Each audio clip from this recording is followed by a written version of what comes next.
All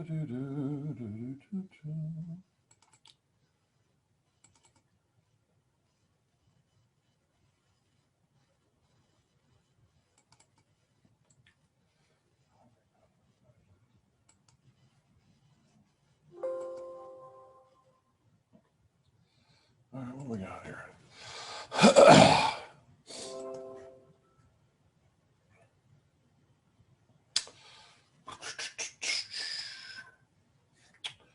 All righty, hello out there. How we doing? Hello. Good answer. All right, so you can see you can ignore my message. I made it back in time. I got back about 15 minutes ago. So,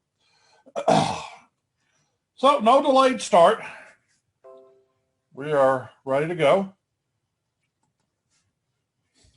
So you fired up, ready to get all back into action here after having the week off, or we'll see what fired up is not a requirement for this course, but let's see. Okay, let's see what I got here. Okay, make sure it's recording. That's good. And I'll share screen here with you.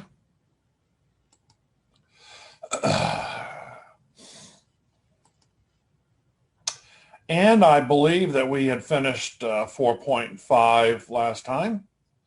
That certainly doesn't mean you can't, come back and ask me stuff about it later, but I'm just saying what I've let you out. Bayes theorem and the counting rules. We did that. So we're ready to move on to chapter 5 here. Let's see what's going on with chapter 5. Okay.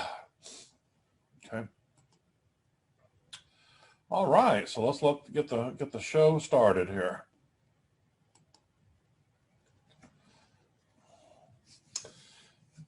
This section is called the probability distribution for a discrete random variable or discrete variable, random variable, either way. Now, a random variable is a numerical value that's associated with an outcome of a probability experiment. So it's got to be numerical. So if we come across something like, I'll talk about this later, if it's coin flips, where the outcomes are heads and tails, we'd have to rephrase the parameters of the experiment to where it's numerical and not H's and T's. And I'm going to show you that here shortly. Now, there are two primary types of random variables, discrete and continuous. We're going to talk about discrete today, and then we'll start continuous right after that. So let's see. Discrete means it's a finite or countable number of possible outcomes. Meaning it can only take on, it's not just anything countable. Like it says the number of whatever, that's going to be for sure discrete, but it can be discrete as long as if it only takes on selected values. And I'll show you this, where it can't take on a range of values. Now, continuous, it's uncountable number of values, generally represented by like an interval and a number line. And certain types of variables are automatically pretty much considered to be continuous, like time, height, volume, temperature. For example, let's say if something was to take a task was to take between 2 and 4 minutes. Theoretically, that's an infinite number of possibilities if you had the right kind of measuring device. It could be 2.375 minutes or something like that. It doesn't have to be just 2 or 3 or 4. That would make it discrete if it was only individual values. But if it can take on a range of values, it can it'll be continuous. Height, weight, things like that. Like height. Suppose that you were doing the thing where I don't know if anybody does that anymore, where they measure the child's height on the door jamb there and put a little pencil mark, and let's say the kid grew from 42 to 44 inches in whatever amount of time it was. Well, that doesn't mean that the child was only 42, 43, or 44. It was continuously moving through that time, that height amount. So at one point in time, they would have been 43.25 inches, that sort of thing. Okay. So let's take a look at some of these and see if we understand why they are what they are. If you're not sure, just say so. But yeah, the number of anything is going to be discrete. Number of goals in a soccer game or hockey game. I mean, even if you don't know what the final tally is going to be, you know it's going to be a number that's going to be 0 or 1 or 2 or 3 or whatever the total is. Point is, it's not going to take, you're not going to score 1.57 goals in a game. Number of home runs, same thing. Time it takes to complete a baseball game. Although, I'm sorry, I forgot to say those were discrete. Those were discrete. This one's continuous because it's time.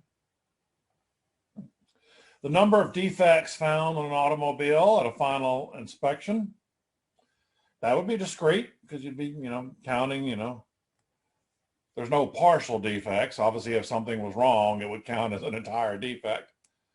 And let's see, temperature of an oven at a particular time. I know the oven might be showing only temperature increases of, 1 degree at a time or whatever, but obviously it's increasing through those individual amounts. Now here's one that's discrete, that's not just a number of. That's what I talked about earlier. It can be discrete if it only takes on specific values. Now don't worry, you don't have to understand, the game of roulette for this problem. But I'm just telling you, if you bet $5 on the game of roulette, a spinning wheel game, you're gonna have two outcomes. You're gonna lose $5, which we would treat as a -5, or we're gonna gain $5, which is a +5. Those are the only two outcomes. But the point is, those are two specific outcomes, so it makes them discrete, not an interval. It's not between -5 and 5. It's those two values. So discrete, in fact, we'll have some other stuff coming up here later where monetary problems, where negative is going to be a loss, so but still can be discrete, will be discrete. Amount of liquid in a 16-ounce bottle. It could be any real number from 0 to 16, theoretically. You could have 11.38 ounces in there. It's not just 0 or 1 or 2 or 3. Number of questions answered correctly on a multiple choice exam with 20 questions. That's going to be discrete because the random variable can only take on 0 or 1 or 2 or 3 all the way up to 20 because we have 20 questions.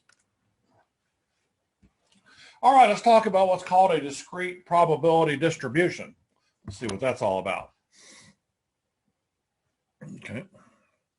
A discrete probability distribution is like a little chart. They can be represented horizontally or vertically. That's not how they look is not important. A lot of the ones I like to do horizontally, they might be vertically in the homework, but that's mainly for space saving issues. So I don't have to go down a column. X is the possible outcomes that your random variable can take on for that particular experiment. I mean, we're going to do this dice one here in a minute, but the one I mentioned a minute ago about the roulette, that one would be either -5 or +5.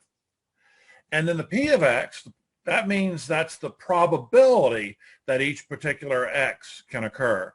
So you have to list out each possible X and then the probabilities that go with X. Now, I'm not sure how many of these you're going to have to create from scratch per se. We're probably doing stuff where it's already given, but there's a few times here where you'll need to be able to come up with it. And they won't be too long or, cumbersome either. We don't want that. We don't want a big, long, messy kind of process here. All right, here we're going to do this for the single die experiment. So we're defining X as the number of dots facing up. So it's either going to be 1, 2, 3, 4, 5, 6. This is a normal die. Obviously, if we were going to do anything weird, I would have to specify that if it had more than 6 sides to it, because there are dice that have a bunch of sides to them. But I'm not usually too concerned about that.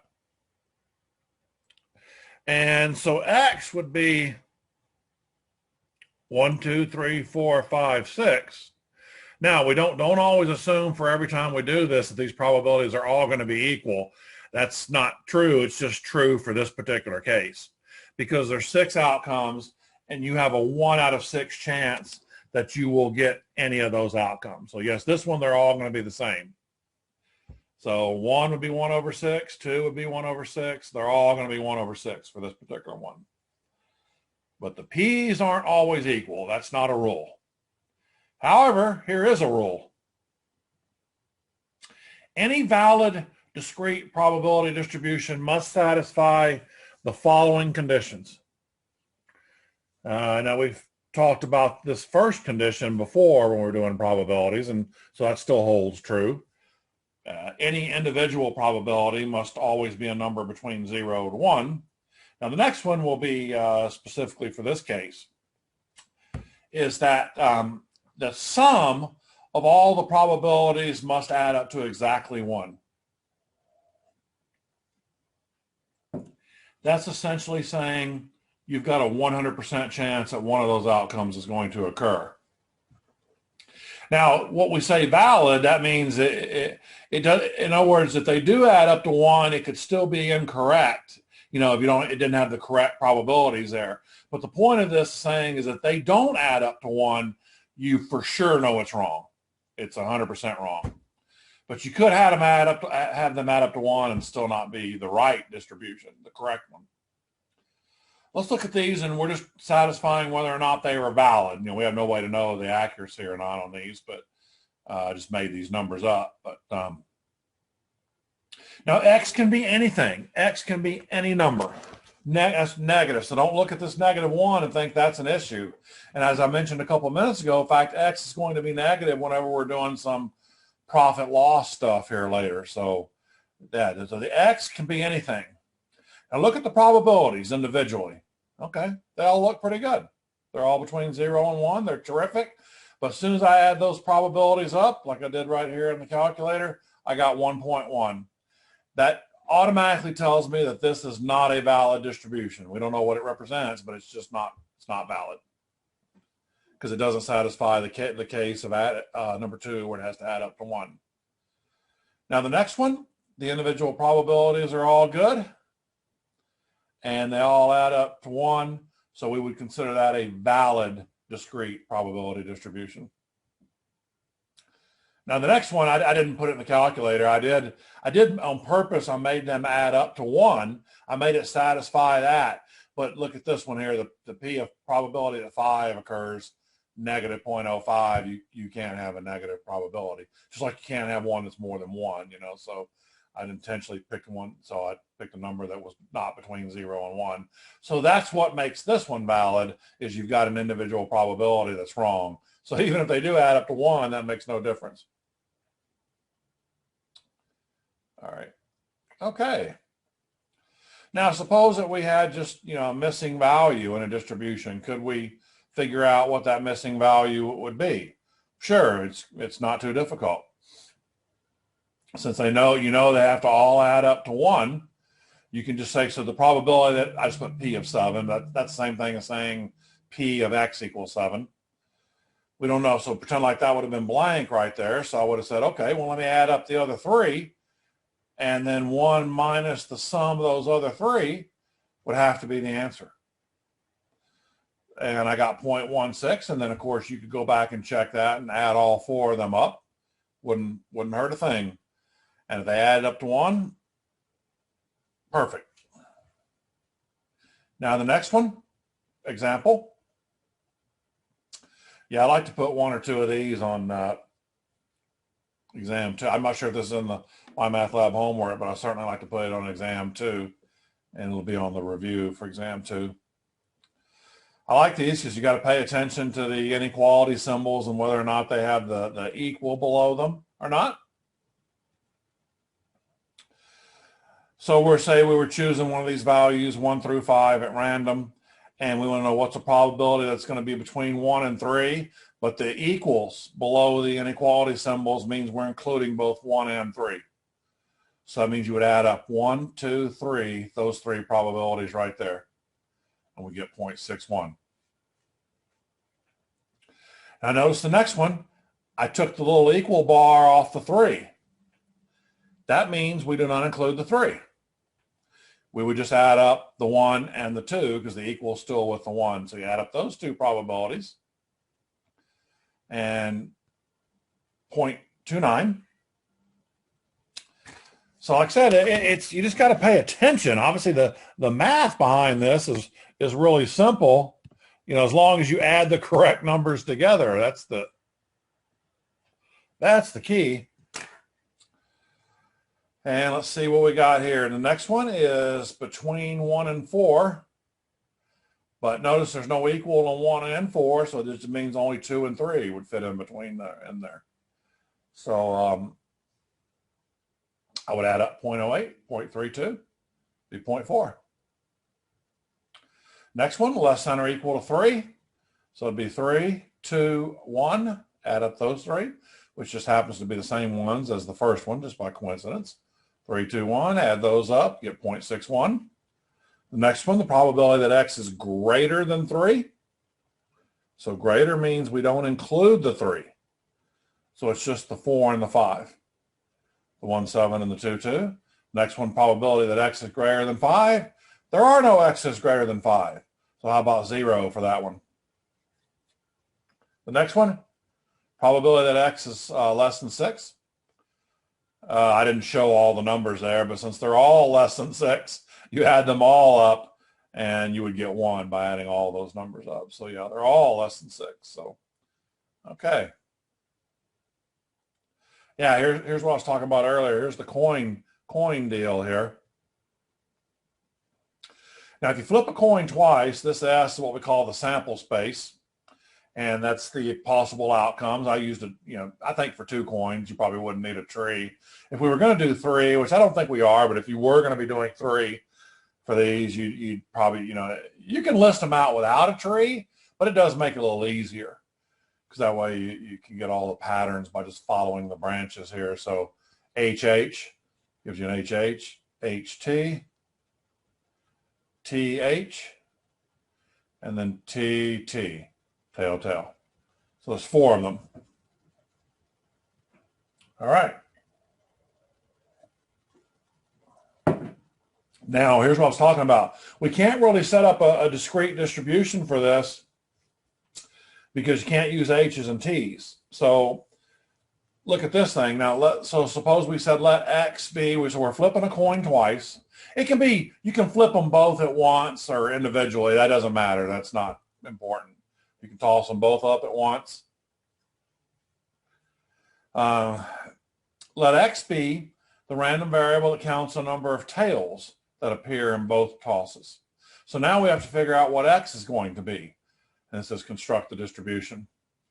So if you flip a coin twice, 2 times, and you're counting the number of tails, you're either going to get 0 tails, meaning you had none, or you're going to get 1 tail, or you're going to get 2 tails. Can't get more than 2 tails because you're only flipping it twice. So obviously if you were flipping it more than twice, this would keep expanding here or whatever. So that means our X's are going to be 0, 1s, and 2s. So there's how we define our X's. 0, 1, and 2. Now what I was talking about earlier, how they have to add up to 1, that's true. But I'm going to show you, like, for example, if you took this one and you just said, hey, I'll just write 1/3, 1/3, 1/3 down there, that does add up to 1, but it would not be correct.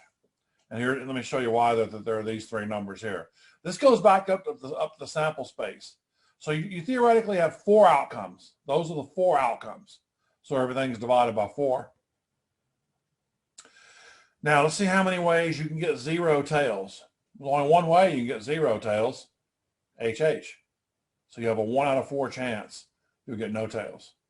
As far as getting 1 tail, there's 2 ways to get 1 tail. HT, TH. So you have a 2 out of 4 chance. for 2 tails. One way you can do that, so you got a 1 out of 4. But then I would check to make sure it did add up to 1, and it does. So let's say, for example, I would have slipped and wrote 1/4, 2/4, 2/4. I could have easily looked and said it adds up to 5/4, so I would have known for sure something was wrong. All righty. Isn't this fun? Okay, here's, let's say we take some table tennis, ping pong balls. Maybe we take a little Sharpie here, take a little red Sharpie, and we just write these numbers on there. Write any numbers we want, but I just use the same example. There's really no point in changing it, I guess. So, and you're going to draw a ball out of there. You're going to draw a ball, and you're going to look at what the number is on it. So that's why these we couldn't really do these very well for, if they were color balls, colored marbles, or something like that, because they have to have, like we were doing some marble stuff, and the conditional probability, red, green, red, red, but it's got to be some way that you can turn it into a number. So if you write numbers on here,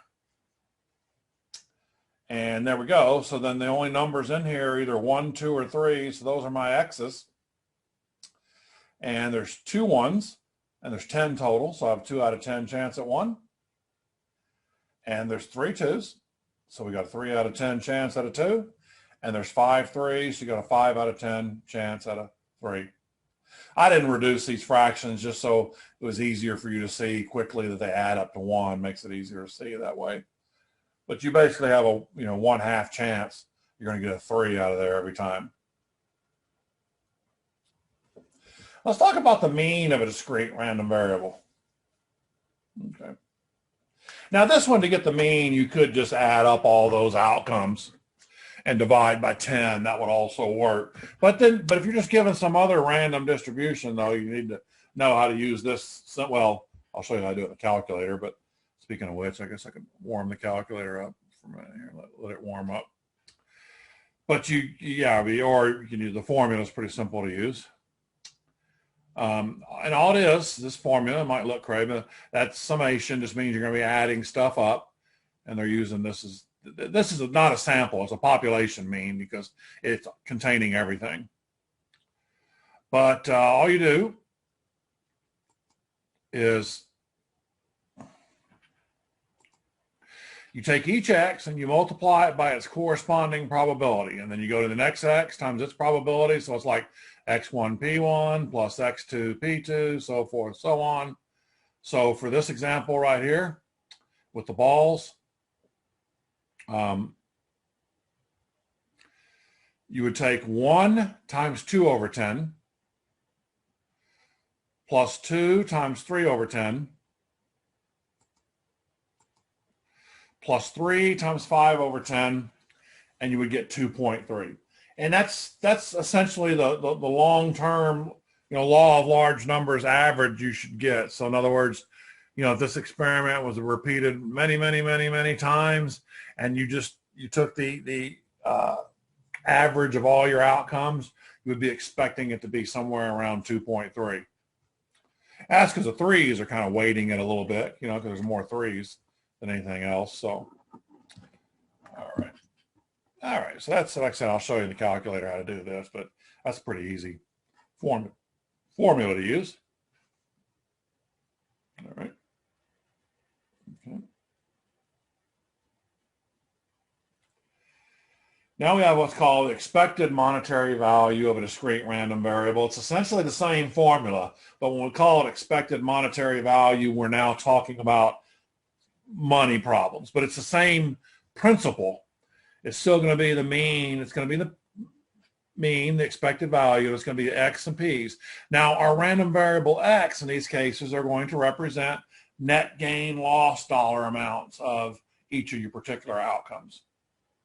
So now we got a little, business venture things going here or whatever.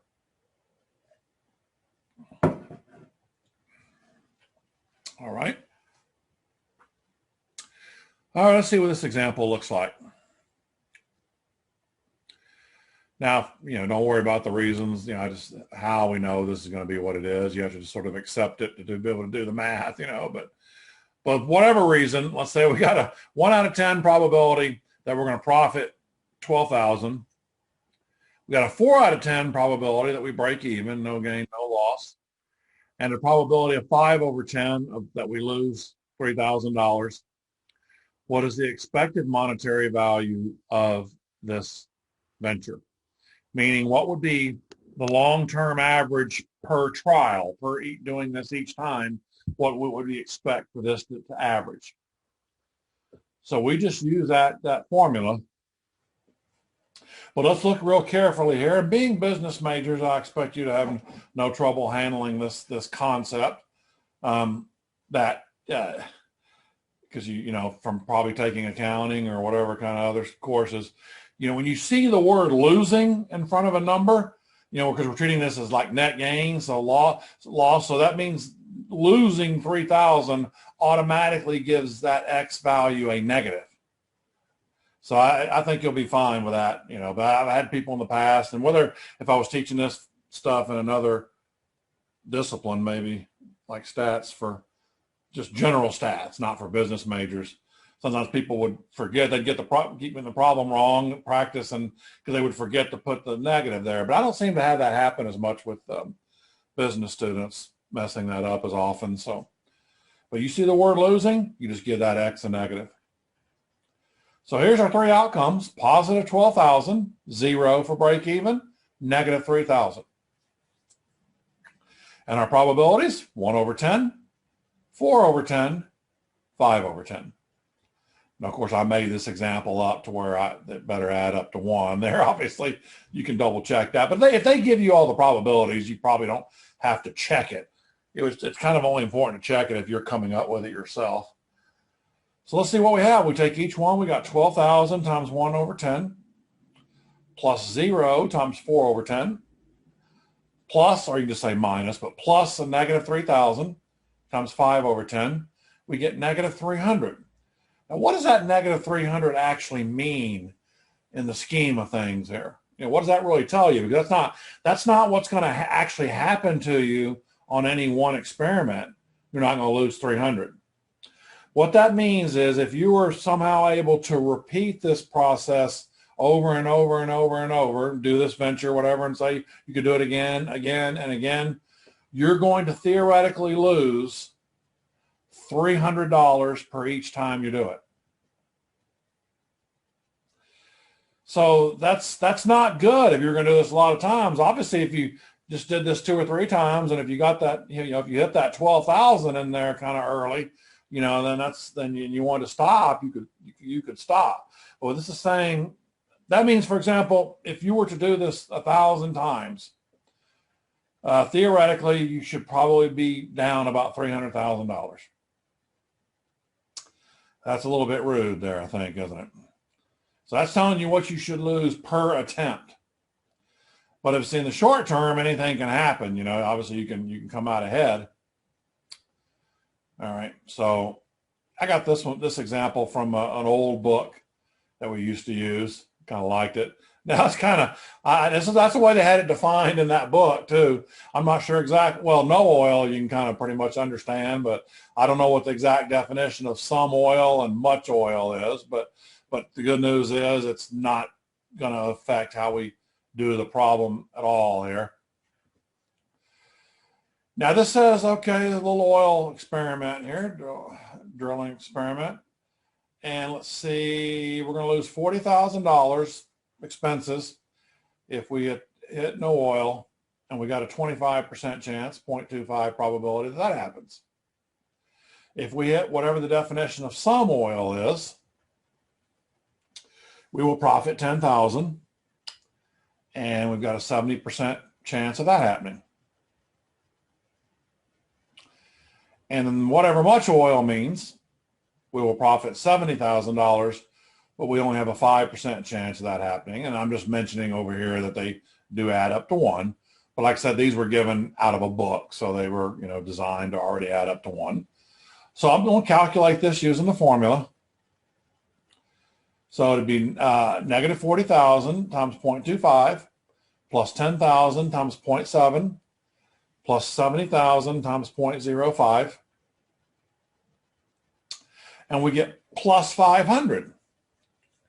Well, positive 500 makes this very interesting. Now might be something we'd consider doing. Means in theory, now I don't, of course we don't know how many attempts you'd be allowed to get, whatever all that kind of stuff is. It might not be, oh, we can do this 1,000,000 times and make $500 million. Well, that might just not be possible. But the fact that it's positive makes it worth looking into. So this says, in theory, we should come out 500 ahead on average per the number of drill attempts there or whatever. So, but there's one thing you'd have to factor in here too. Is the bankroll of your little business venture here or whatever. That would have to, you have to have a big enough bankroll that you could possibly offset some early losses. Let's say, for example, if you had a $200,000 bankroll and you whiff the first 5 times, that's minus 200,000, you're out. You're out of money. So that would be part of it. I mean, that's be be a low probability, but I mean, still it could happen. So that's why the more bigger the bankroll, the less chance you would miss that many times in a row. So so that's one thing that would have to be considered from a business standpoint, but not as far as any calculations you have to do here. So that's something they can have you think about, like in the business classes. Here's the roulette wheel. Okay, you don't have to become a professional gambler here to understand this by any means. So I'm doing the betting 5. It's an even money bet, meaning there's 2 outcomes. You're going to win 5 and lose 5, but there's a lot of ways you can bet on this game where you get odds paid if you have less of a chance happening. But I'm just sticking with something even money. The irony is they all have the same expected value no matter what bet you have. It's just the ones that are riskier, like betting on a single number, you're going to have a lot more losses, when you're not hitting it big.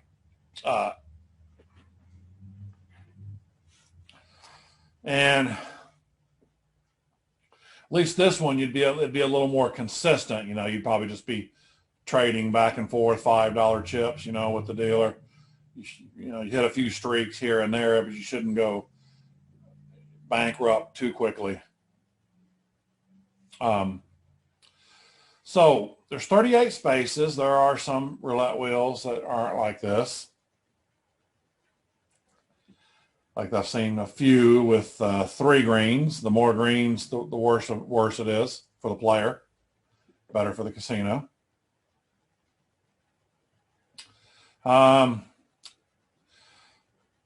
The greens are kind of how they get their house advantage. You can bet on the greens and still win on the greens, but that's how they get their advantage.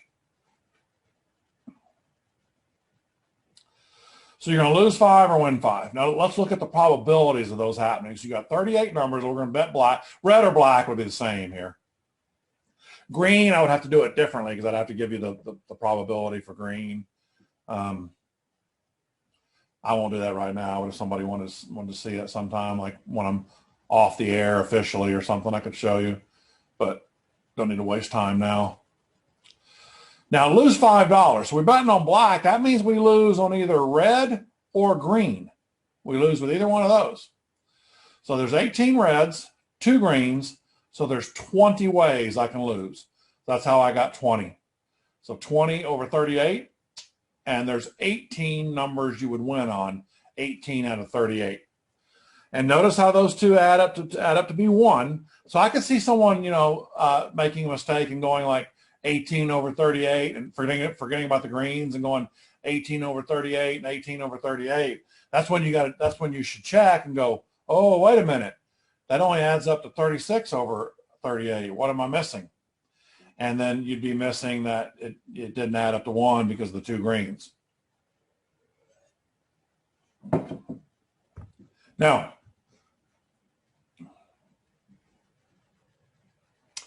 to calculate the expected monetary value, you take -5 times 20 over 38 plus 5 times 18 over 38, and you get -0.263. That basically means you're going to lose about 26 cents on average per $5 bet. Now, I put this as a percentage just to kind of show you what the house percentage is on this game. It's kind of high, but it's not as high as other things like slots and stuff. But take the 0.263 divided by the 5. You don't have to worry about knowing how to calculate this. But anyway, it's 5.26%. That means in the long run, that's what the casino is expecting to rake in from all the money that's played. I mean, you individually, you might win. Those are people are going to win. They're going to win, but more are going to lose. So that's what they're expecting to take in 5.26 in theory from that particular game, whatever. So that's a little high, but like I said, the important thing is you don't want to take you don't want to treat roulette as a business investment or anything like that. Now, if you're in Las Vegas or whatever, if you're in a casino and you want to play some $5 roulette and have some fun, and as long as I got the cocktails coming, whatever, and that kind of stuff, have a little fun. You just realize you just don't do this as a business investment, whatever. But I'm not saying don't play because from recreation, don't let that scare you if you wanted to try it. But it's kind of a lot of people. It's kind of a slow moving game anyway, or whatever. So, but anyway, now here's one they try to trick us on a missing probability, but they can't fool us here. We're too smart for that. Car wash. This is kind of probably more like an individual little car wash, not really a company type because the numbers are so small. Hey, it could be like, I don't know, summer car wash in your driveway when you were a kid or something like that, maybe. I like that. You lose $30 on rainy days and you make $120 on days when it does not rain. So the two X's, doesn't matter which one you put first or second, but it does matter what probability that you put with each one. So loses, once again, here we go with that word loses. Loses or losing makes negative 30. And then profit, 120. Now, the probability of rain is 0.15. So we lose $30 on a rainy day, probability of 0.15, excuse me. I've got it written right, but I said it wrong. They didn't give us the other probability. Oh no, what are we going to do? No problem, because if there's only two outcomes, if there's only two, and they give you one of the probabilities, the other one has to be 1 minus that number, because they have to add up to 1. Yeah, you couldn't have like 4 or 5 X's and then have you could have one missing probability, but you couldn't have several. But as long as there's only one missing, it would just be 1 minus that. So so they didn't tell us this 0.85, but it's easy to calculate. So it means if you got a probability of rain of 0.15 or 15%, then you have an 85% that it doesn't rain. And that's how we'd get that number right there. So told you they couldn't fool us. So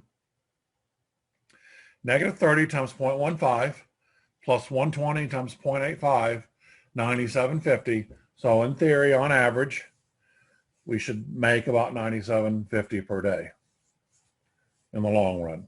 Obviously, we start this business right before it rains 5 or 6 days in a row. We're going to lose. That's the whole idea. That's based on the long run value there. So I know I've been promising to show you stuff in the calculator, but after we do this, because the same command will take care of both of these calculations. So I'll just do them both at once before we hit the homework. Variance and standard deviation of a discrete random variable. Now there is no distinction. There's no sample for this. Remember, those are different answers when it's sample versus population. This is only population because whenever you're doing a discrete probability distribution, all of the X's are included. That's the entire population. So there is no sample concept on this. It's only this right here. It's only population. Okay. Now, here are the formulas. And I suspect we probably have about the same, same dozen, probably the same group of regulars we usually have here. I can bypass these formulas. Obviously, I have worked out examples because if you're using the TI you do not need to use those formulas. So I can bypass them. And maybe I should do it that way, because if there's just one person, I'd like to maybe help you individually with it, because I hate that we just do it just for one, unless there was several people. But if there's several, you can throw something in the chat. If it looks like there's a bunch of people that need to see the mechanics of this that aren't going to be using the TI, I can help you with that. But I also have examples worked out here too. But if you're using the TI, you don't even need either one of these formulas. And of course, standard deviation is the square root of the variance. Of course, the calculator is only going to give us standard deviation. So if we did want the variance, we would have to go the other way. We'd have to square whatever number is there to get variance. So I'm not even going to explain those formulas, and I'm going to go ahead and just bypass these. But notice the formula uses the mean here. You know, both versions. These are just two different formulas that accomplish the same thing. You actually have to get the mean first before you can get the standard deviation. So this one, I calculated the mean, and I used the formula. And okay, so here's where the show starts. I'm going to do it, and you're going to see this done live in the calculator. I'll just sort of verbally explain this one. There's no point in me typing this one in when I'm going to do one from the homework, you know. But now the one thing that'll be different than what we did before, so it's going to be the one bar stats, and I'll show you how to do this when we get to the calculator. But you put the x's in L1 and in order, and the p's have to be in the order that, you know, each p has to go with the right x. So you put the L2s in there. Now, normally when we did one bar stats, when we only had one variable, this frequency list, I think we'll look and see what it says. It was either blank or nothing was in there. I forgot what it was, or nothing was there. But for this command, because we're using two columns of data, we have to tell it L2. I'll show you how to do that. Well, I'll tell you how to do it in 83. I can't exactly show you in 83, but I can at least tell you. If you're using one of the older 83s, it'll still work. Anyway, and then it spits it out. Notice that, look what it does over here. It doesn't even show a sample standard deviation value. I like that it doesn't show that. So it not only knows it's a population, as it doesn't even need to show it's a sample. So you see, here's the standard deviation that I got right up here using the formula. Yeah, so we're going to go right to the homework here in a minute. Okay, so here's another one using the formula.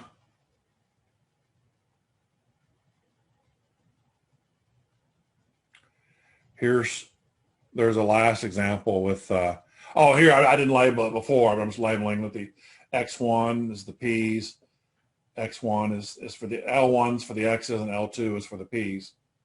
Oh, and over here, I didn't mention this earlier. It doesn't matter, but it never shows the symbol for population mean ever. So even though it's technically the population mean, there's only going to be one mean that's ever shown in the calculator. So it's always that top X bar number, even though technically it's mu. But the good news is the standard deviation doesn't mess it up. I'll tell you what I'll do here real quick before we move on, before I do one in the homework.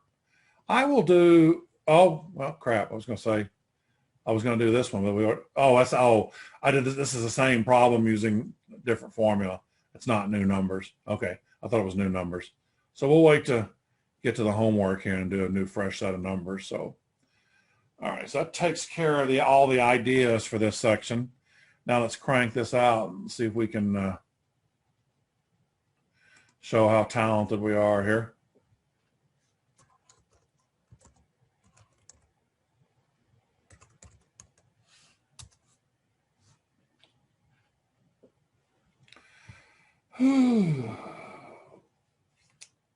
Forgot to warm that up already.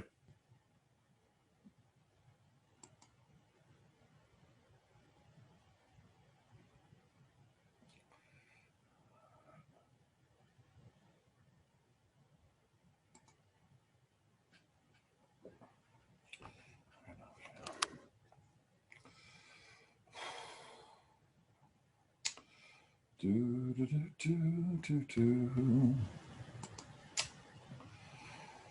righty, so let's get some 5-1 homework up here.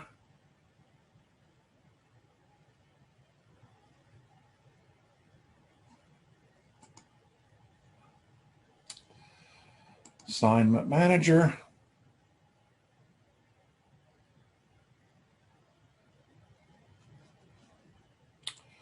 Five one, that's us.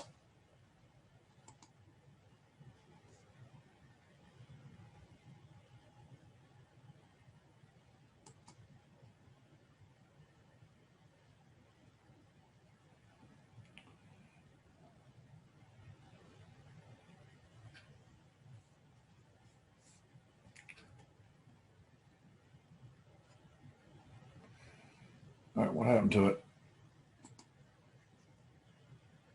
Preview. Oh, here we go. All right.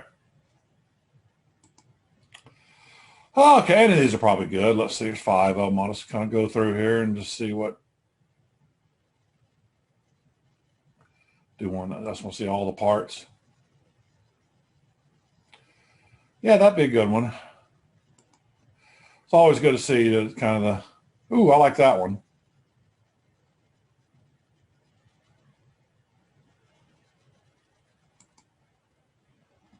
Yeah, I really like that one. This could be a good one too.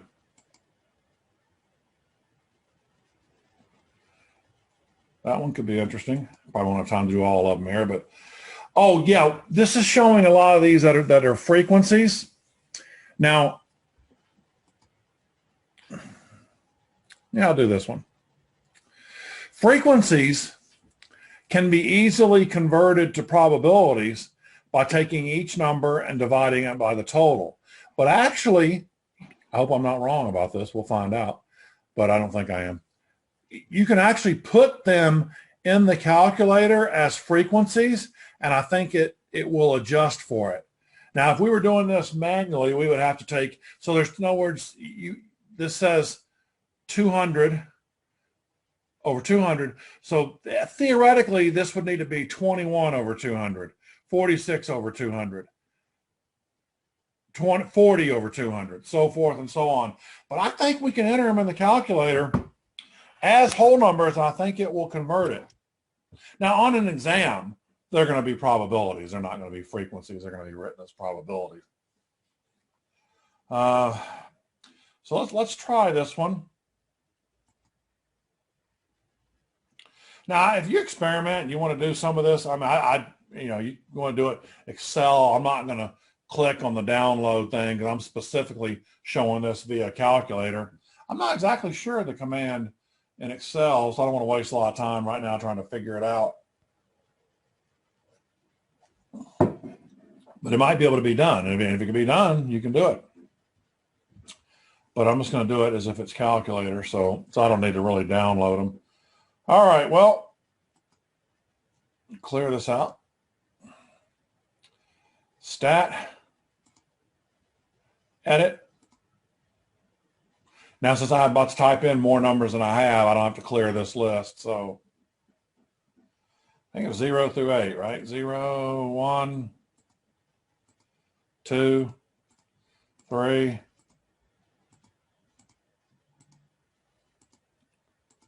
7, 8. Now,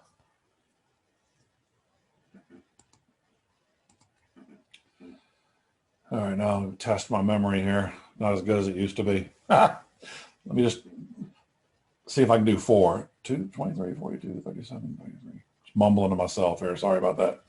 23, 42.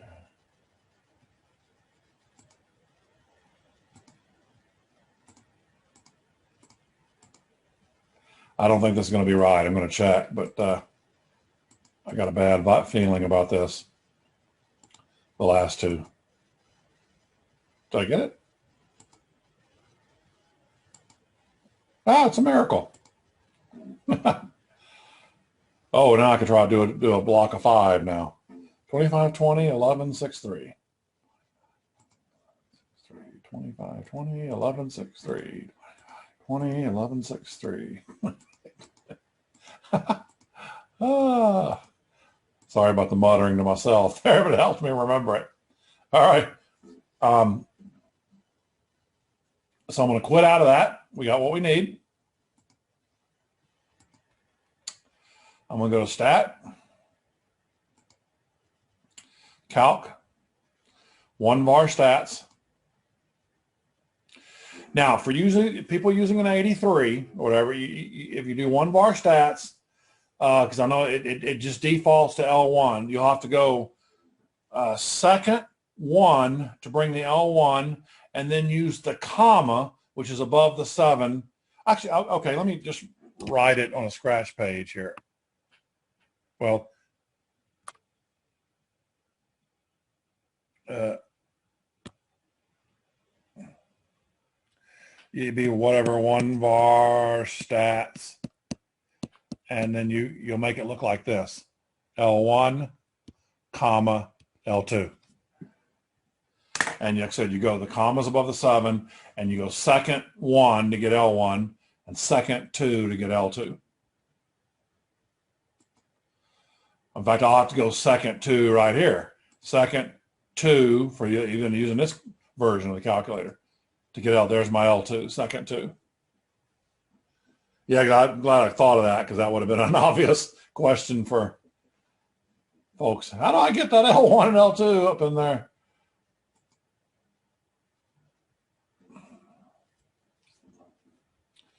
Yeah, it did. I'm pretty sure it did do it, because it got the 2.735. It got a smaller number there.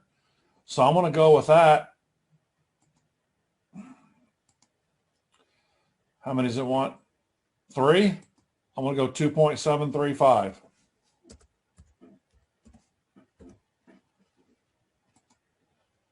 All right. So fortunately, I was correct. You can put them in there as whole numbers. Standard deviation from the same command. Wait, why did it? Okay, now I'm confused. It's not supposed to be showing this SX there. It's supposed to be showing it empty. No, I'm not going to worry about it.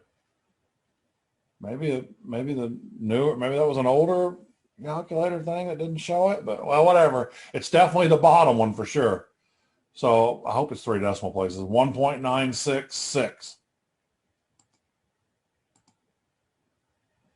3. Okay, I wonder why that. Well, I don't know why I'm not bothered by that, but it didn't look like. Excellent. Now this one, you will have to divide by 200, but it won't be that difficult. So first of all, you got to figure out what x's would represent less than 2. You got to figure the probability of fewer than 2 arrivals in a given minute. Well, the numbers are not, but you got to pay attention whether it's less than or equal to. Less than would just be 1 and 0, correct? That means I'll add these two frequencies together. Now, if they were already probabilities, I would add those two numbers together, and that would be the answer. But this can't be the answer because 20, probabilities are between 0 and 1, 20, but it's going to get to the answer. 23 plus 42 is 65, but it's 65 divided by 200 right there. Yeah, so if they were already probabilities, you would just add them up, and that would be it. So we just have to go 65 divided by 200 to make them into probabilities. But the good news is we didn't have to make them into probabilities at the beginning to get the mean and standard deviation. We're able to do it just by the whole numbers. So I like 0.325. I'm feeling pretty good about that one. Come on, 0.325. Woohoo! Another fantastic. Wasn't that exciting? That's tremendous. Let me pick another one of these, at least one more, maybe two, but I might just. Professor? Yes, present. Right. So back to problem 3, part A. When we plug in L1, L2 goes into frequent list? Yes. Okay.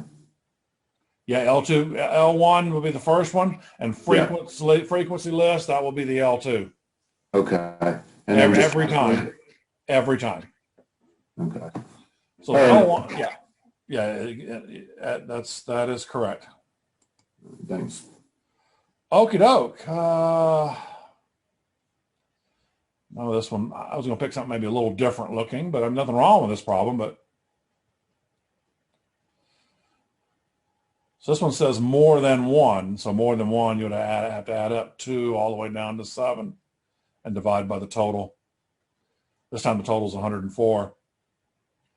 Let me just jump ahead. There's nothing wrong with this problem. Let me look at let me go back. Okay, I like the one we just did a lot. Okay, those are pretty basic. Those are good. I mean, I like the basic ones, but I like to try to do maybe the weird. Okay, I'm back. I solved the great mystery. We can now do this problem before we move on. I don't have to edit it back in later. So you ready to see this excitement?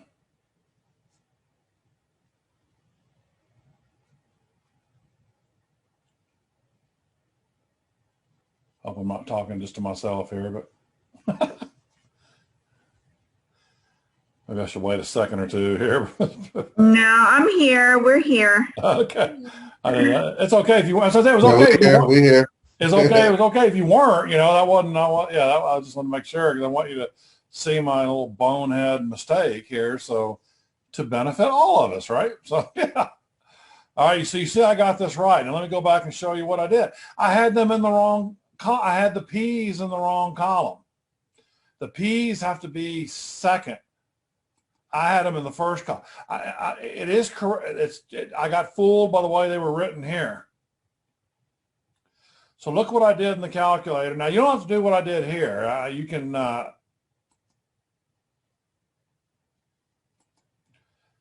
That's where it was messed up. See, I didn't have to use L3 here. I could have just, retyped in the new set of values right over the old set of values. But I went ahead and did it this way. My mistake was having those L3s in column 1. That was the probabilities have to be on the right. I can't believe I didn't catch that quicker, but that's why it was an error. So I just paired up L1 and L3 like so.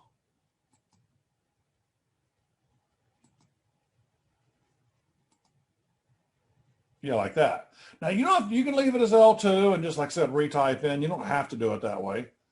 But this worked.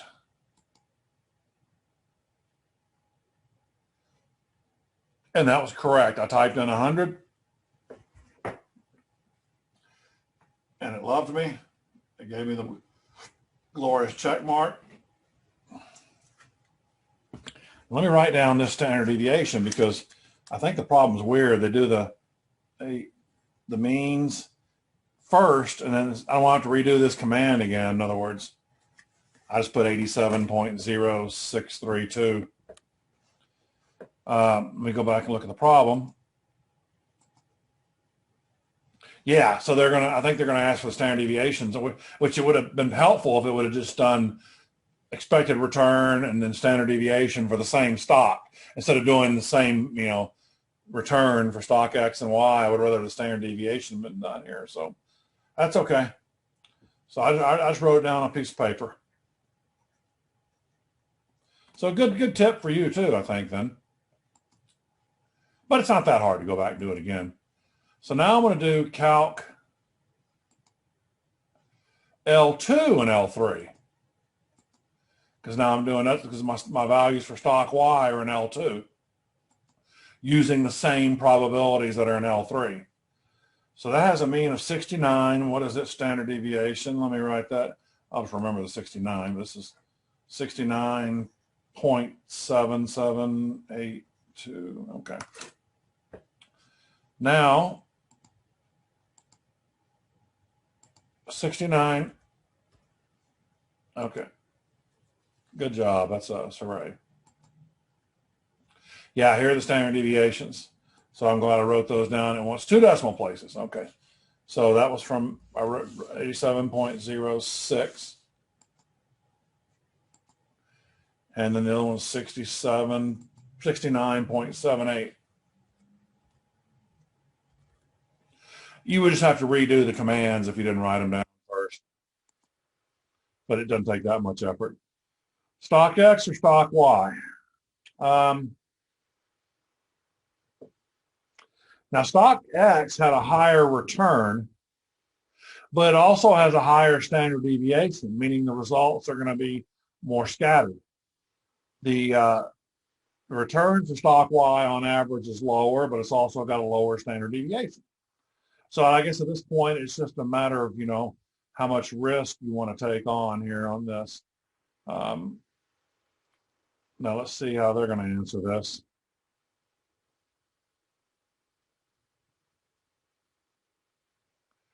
Based on the expected, I'm looking at answer D. Wait, let's look at B. Stock X. However, stock X has a larger standard deviation resulting in the higher risk, which should also be taken into consideration. So it should be B. Yeah, so there's no real right answer here. It's just like I said. Obviously, if it had a lower return and a higher standard deviation, that would be no good.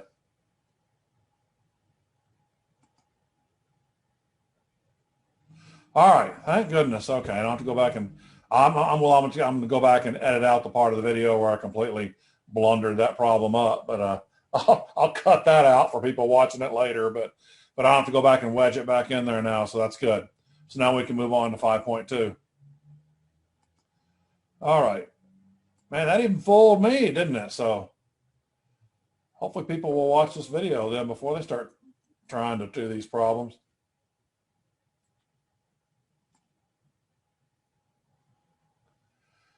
Well, I just wasn't even thinking. I put those probabilities in that left column in the calculator like I knew what I was doing.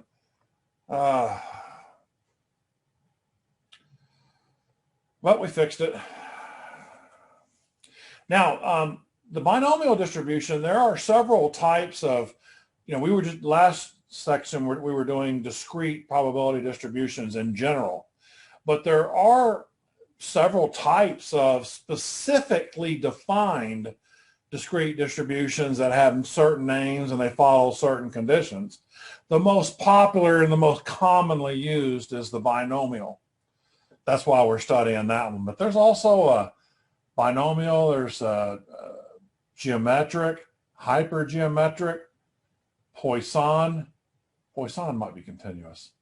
But anyway, there's several, but we won't, this is not an in-depth class to study probability distributions, but and no, Poisson's not continuous. Poisson is discrete. But this one's the one it might be most likely to encounter. But it's a discrete distribution, which means, it's got to satisfy the basic conditions. The probabilities are all between 0 and 1, and then the probabilities have to add up to 1, which we're not really going to be checking that. But here are some other specific conditions. This experiment consists of n identical trials. You know how many times it's going to be repeated, the particular experiment. Now, each trial results in 2 possible outcomes. Either success or failure. Now, that doesn't necessarily mean the context of good or bad or anything like that. It means either success or not a success. For example, I'll use a single die. I usually use that as an example. And let's say we're going to be measuring the number of 5 dots we get facing up, 5s. And we're keeping track of the results or whatever, or even if we're not keeping track, we're just doing a calculation. All we care about is whether it's a 5 or not a 5.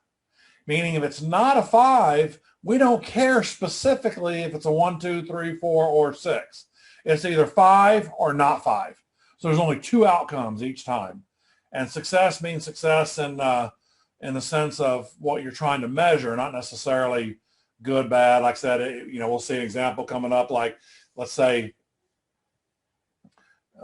I think I have an example involving calculators, but I'll use one on the auto part. Let's say you order a certain type of auto part and you got a 1% chance it's going to be defective.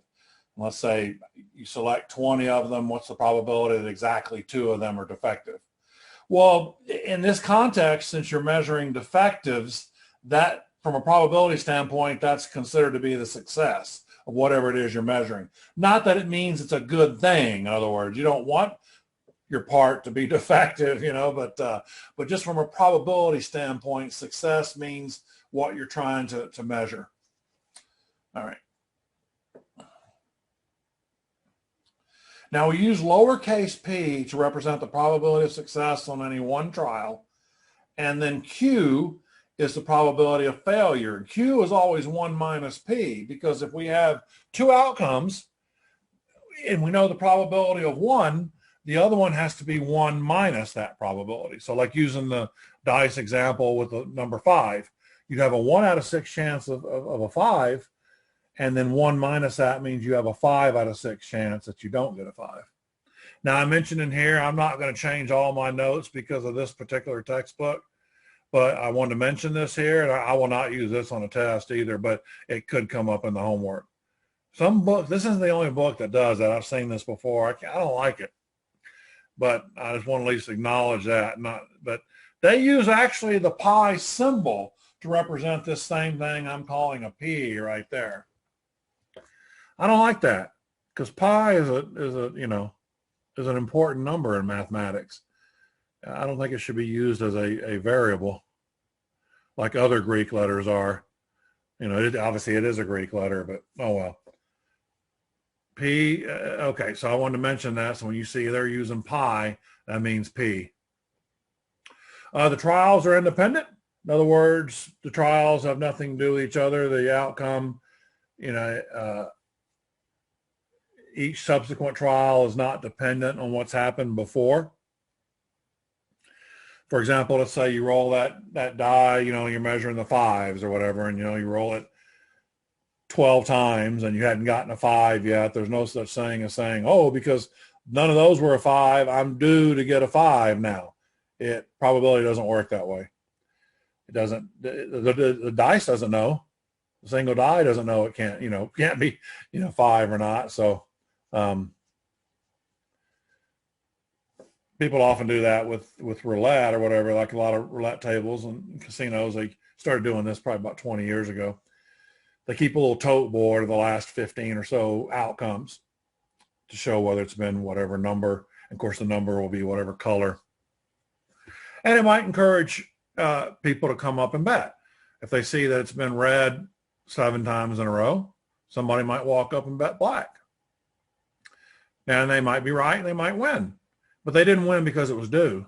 The wheel doesn't know it can't come up red again or green or whatever. So, but the interesting thing about that is it's a good idea if the casinos did that from a business standpoint, is because as we mentioned before, which you don't have to know this number for testing purposes, but I mentioned that the 5.26% house advantage, they want more wagers coming in. So yeah, you might walk up and use that logic and hit that bet, but if they haven't, more people that bet, they're going to get the 5.26% out of that total. So anything that encourages more wagers is good for them. So there's nothing wrong if you wanted to walk up and you wanted to try to do that. That's nothing wrong with that. But I promise you didn't do it because that wasn't the reason. It wasn't due to come up. So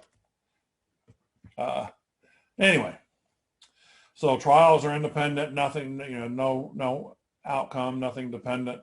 I'll talk more about that here in a minute. A single die is rolled 30 times. And let's say if we can identify NP and Q now, I'm saying let a 3 or 4 be considered a success. I'm using 2 variables. That's okay. 2 numbers, 3 or 4. We just combine them together. So roll 30 times, that's your N. N is the number of times you perform the experiment. So your N would be 30. Your N has nothing to do with these probability numbers, not a thing to do with it. Sometimes people confuse that a little bit when they're first learning this. Because the P is always, or what they call pi, is always the measurement on one trial. That's why I put that in big capital letters up there. So whether you did this 30 times, 300 times, or 3,000 times, you're going to have a 2 out of 6 chance you're going to roll a 3 over 4 each time. So it doesn't matter how many total times it was done. And then the probability of failure would be 1 minus that. So 4/6, which then reduces to 2/3. So you got a 1/3 probability of success, and you got a 2/3 probability of failure. And then, like I said, as it says down here, we're going to talk about what's then the probability of getting a certain number of successes in a certain number of trials. You might want to know what's the probability I get 6 3 or 4s out of 30 rolls or something like that. All right.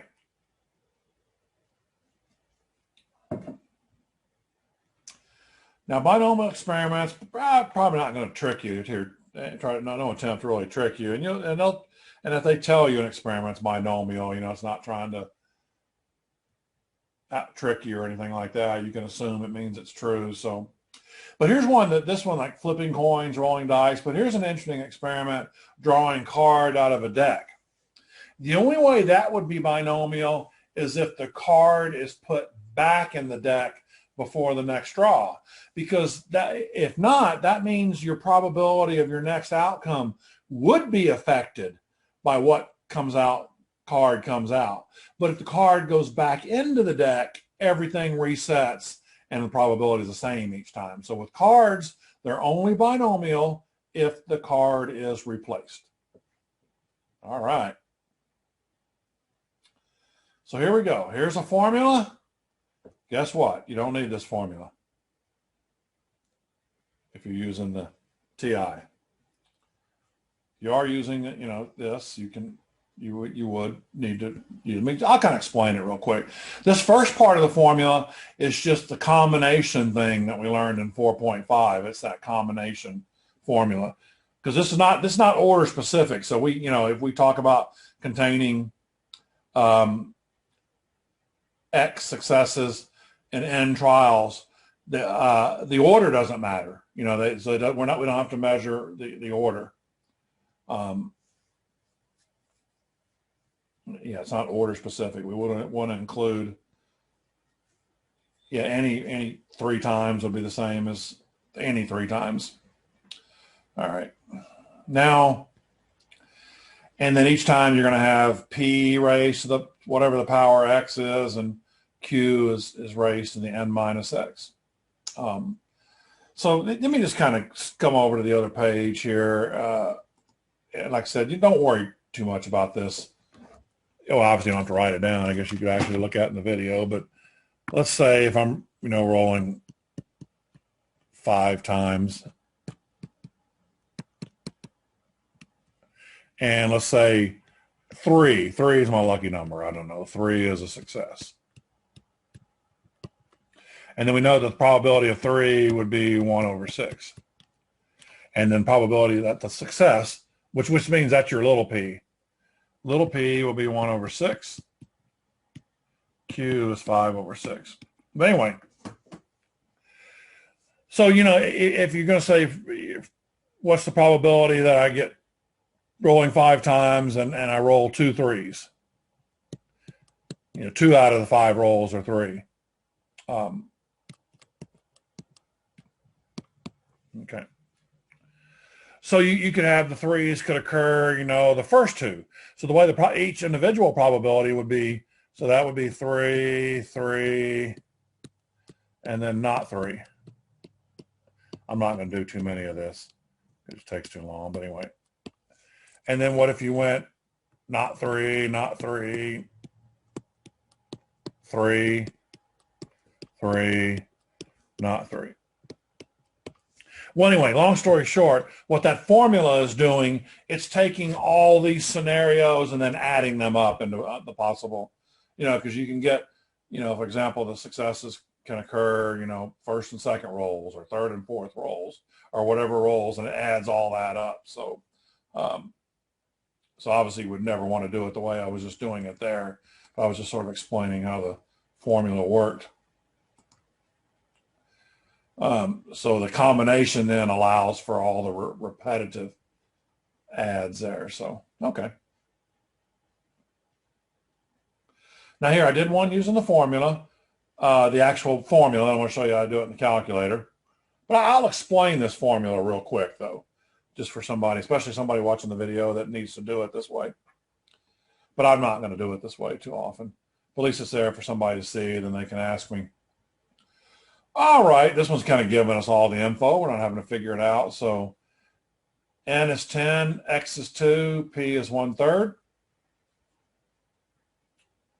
And they want us to calculate. So what they're basically saying that you got a 1/3 probability of success on any trial.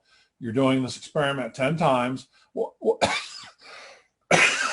Excuse me, what's the probability you have 2 successes in those 10 trials? So here it is using the formula.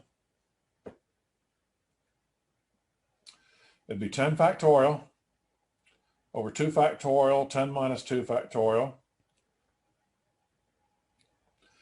And then p 1/3 raised to the x, which is 2, and then 2/3 raised to the 10 minus 2, which is 8.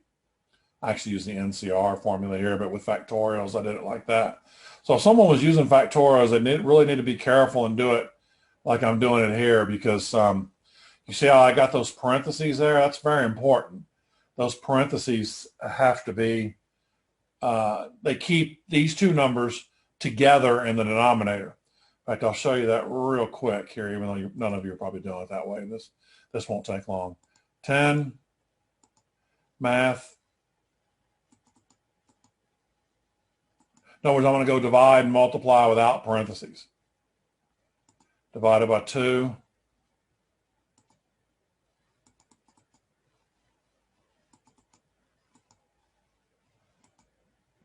And then times.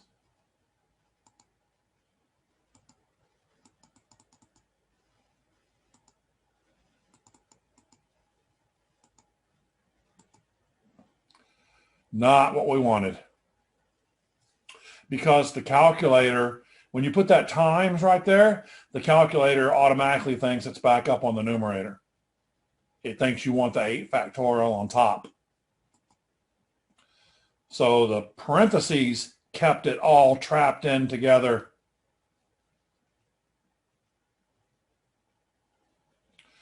So it's the top of the food chain there on the please excuse my dear Aunt Smalley or whatever that is. Yeah, okay, but you probably don't have to worry about that. Here's what you're going to be doing.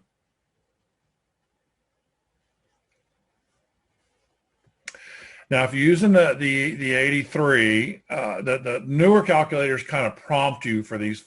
You're going to still be entering the same numbers, but they tell you here. So if you're using 83, you're going to get this Binomial PDF, which I'll show you in a minute. But then it's going to leave it like a sort of, I think, a flashing cursor there or whatever. It's going to leave. So you'll have to tell it in order. You put the first thing, which is n, comma, the p, comma, x. You don't have to put q in there because it'll internally figure out the q. It'll take care of q being 1 minus p. You have to tell it n, p, x in that order in the calculator like it is on the right. Now, what this is showing you here with the newer calculators, you put in the trials and you put in the p. It's just showing it to you to paste. Then when you hit enter, it's showing you what it looks like if someone had to enter it in there, which some of you will using the older one. Now, I might dabble a little with that Binomial CDF.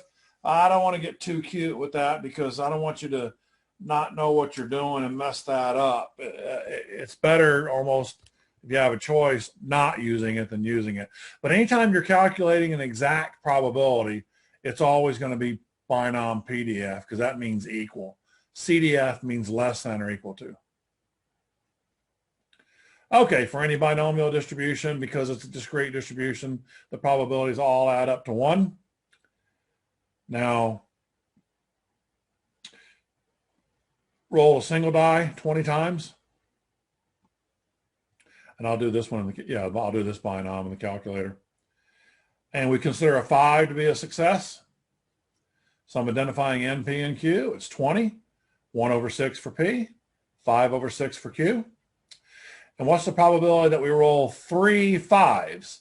I know it's kind of confusing because this thing being a 5, that being a 3. It's, remember, 5s is not really a numerical value that we use here. It's just because the probability of rolling a 5 is 1 over 6. So that sometimes they don't take the 5 and think that's a number that goes in the formula. Well, actually, the 1 over 6 has to do with what that 5 is, the probability of rolling a 5. But for example, you could take that same die if you took one that didn't have numbers on it, and let's say it had all kinds of symbols, and one of those symbols was a dragon. I don't know. I just picked a dragon, and you're trying to find what's the probability of rolling 3 dragons. Well, there's only 1 dragon on there. It would also have a 1 out of 6 probability, just like the 5 would. So don't let that 5 come into play in the calc. But the 3 is important because that tells you the X, the number of successes. Of course, they could be the same number, couldn't they? Rolling 5 5s. So there it is in the formula. So let's do the Binom PDF here. So like I said, you're going to look a little different. That's going to be in a new area we haven't got to. You go second. You're watching my cursor there. This vars button. We're trying to bring up the one above it, which is DISTR. So you go second and hit the vars, but it's bringing up the DI there to see the DISTR. We got to scroll down and find it. Binom PDF. On the older calculators, because they added a newer function in later, so I think it's number it's 0 on the older ones. That's because the newer calculators have wedged something else in there. So, but either way, you're looking for Binom PDF. So, like I said, I believe it's just going to bring the left parentheses up for the old one, and then our problem here was 20, I believe. P was 1 over 6. Just put it right in there as a fraction. Don't convert it to a decimal. That's good, just like that. And then the X was 3, I believe. Let me just double check that just to make sure. I don't have to redo it. Yeah, 21, 6, and 3.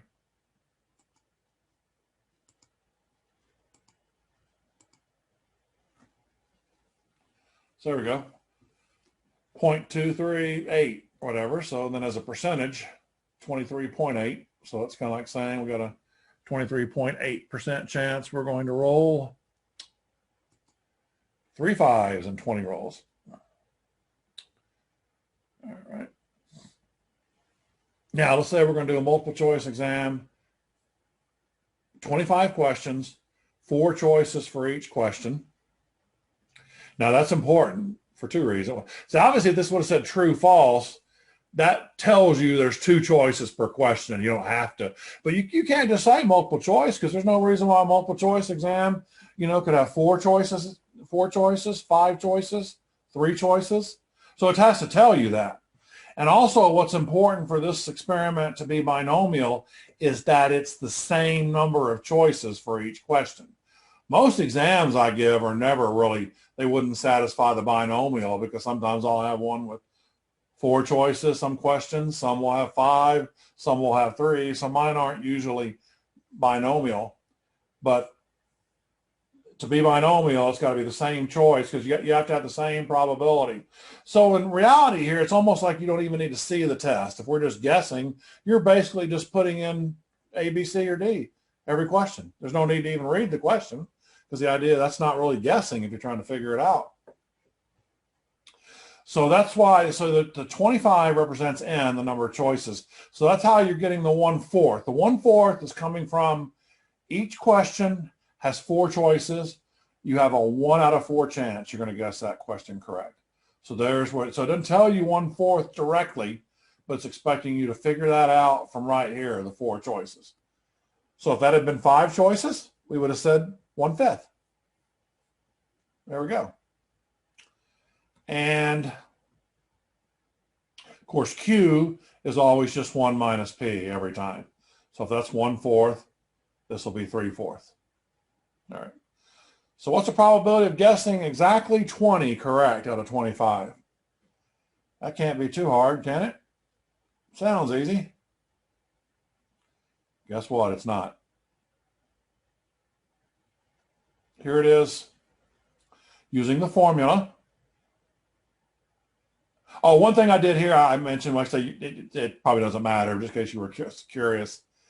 Obviously, if you're using the calculator formula, you don't care. But earlier I talked about the parentheses or whatever. Yeah, I could either have parentheses on these two numbers or divide also works. I just could not have a multiply between that 5 and the 20 unless I put parentheses around it. So divide works also. But okay, you probably don't care. All right, anytime I try to avoid these on exams, we'll see what happens on homework, but these scientific notation numbers, this means times 10 to the negative 8. That means that you start with your decimal and you move it over 8 places to the left. And every time you move it, of course, the first time you'll move it just to the left of the 1. And then after that, you put a new 0 every time it moves to the left. So you'd add in 7 zeros in there after it's moved 8 times. So you got 7 zeros in front of that. That's your number. That's your probability. And what that tells you is you can basically, it's not 100% no chance because that means 0. But you can basically say there's no chance you're going to pull that off. I don't mean to depress anybody or anything like that, but you're talking these probability values right here. I don't have time to probably get into that too much now, but I don't want to, yeah, I could sometime if you want to see. But you're getting into lottery probabilities at this point. You're getting into the probability of hitting the lottery, getting into those realm of numbers. So that's your motivation for studying right there, that you're not going to get an 80 on this test by pure guessing. Sorry about that. I hope I didn't depress you too badly. Now let's talk about using the binomial tables. Now this will be the first time we'll have a new chart next week. It's the first time we so obviously you want to keep those handy whenever you're taking a test. They're in, I'm not going to go into Blackboard. I'll just bring it up from up here. But it's probably at the bottom somewhere. Should be something called charts and tables or something like that in Blackboard. Well, there's not all this many, not this. There should only be like 3 of them. Yeah, this is just various versions of ones. Yeah, you don't have that many of them. You see 3 of them. One of them is going to be the binomial. All right, one of them will be cumulative normal. One of them will be t-distribution values. So this will be the first time we've needed to use any of these.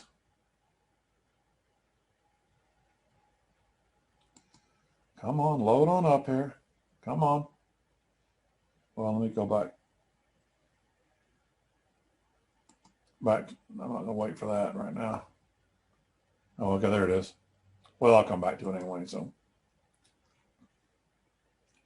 now the binomial values is a chart that, but it's only for specific values of p. You can't. People may ask, why don't we just use this chart for everything instead of using any kind of formula? Well, these charts, because theoretically, the value for p is a probability, meaning it could be any real number between 0 and 1. So it could be like 0.2375. So they're not going to make charts and tables that are going to, you can't do it because there's an infinite number of real numbers between 0 and 1. But they did it for a lot of common numbers.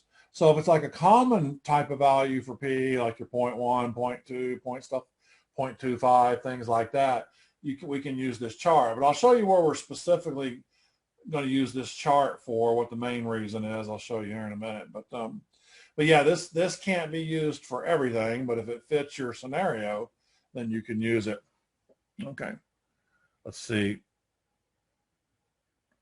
And these things, obviously n could get larger and larger and larger. I think I just make sure whenever I know we need it for a problem, my table only goes up to 20, I think, for n. But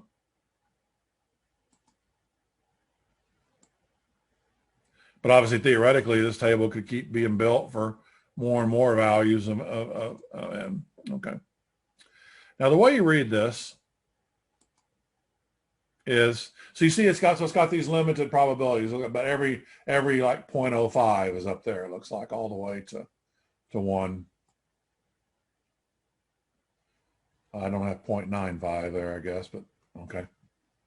So whenever I plan on using this, I'll make sure I don't use 0.95.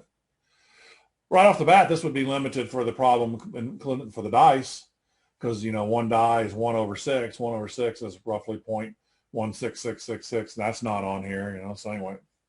So this, the left-hand column tells you n, and then the x represents the possible values of x that would go with the particular n. I'll jump down here, like, let's look at 4, for example. Right. Okay.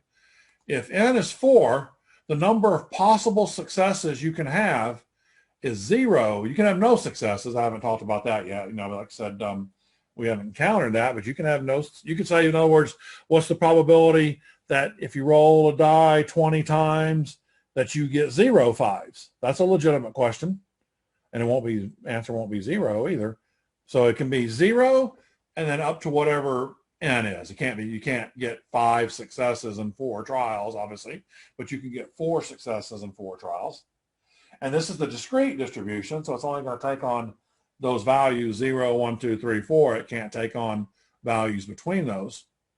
So what you would do is you'd look for the n you wanted, you'd look for the probability you needed, and then the x values you wanted, and then you'd kind of go inside the chart and pick whatever you needed from there. So we're going to show how to use this.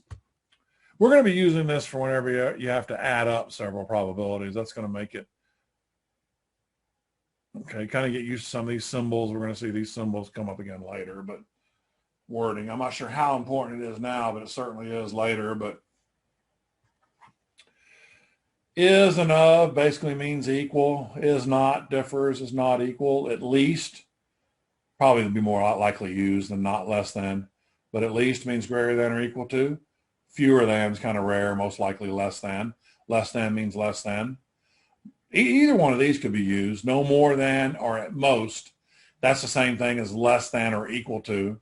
And then more than, greater than, above strictly means greater than. Not greater than or equal to like at least does. Okay, so we'll see if that comes up. So here's a little snippet of the table up to.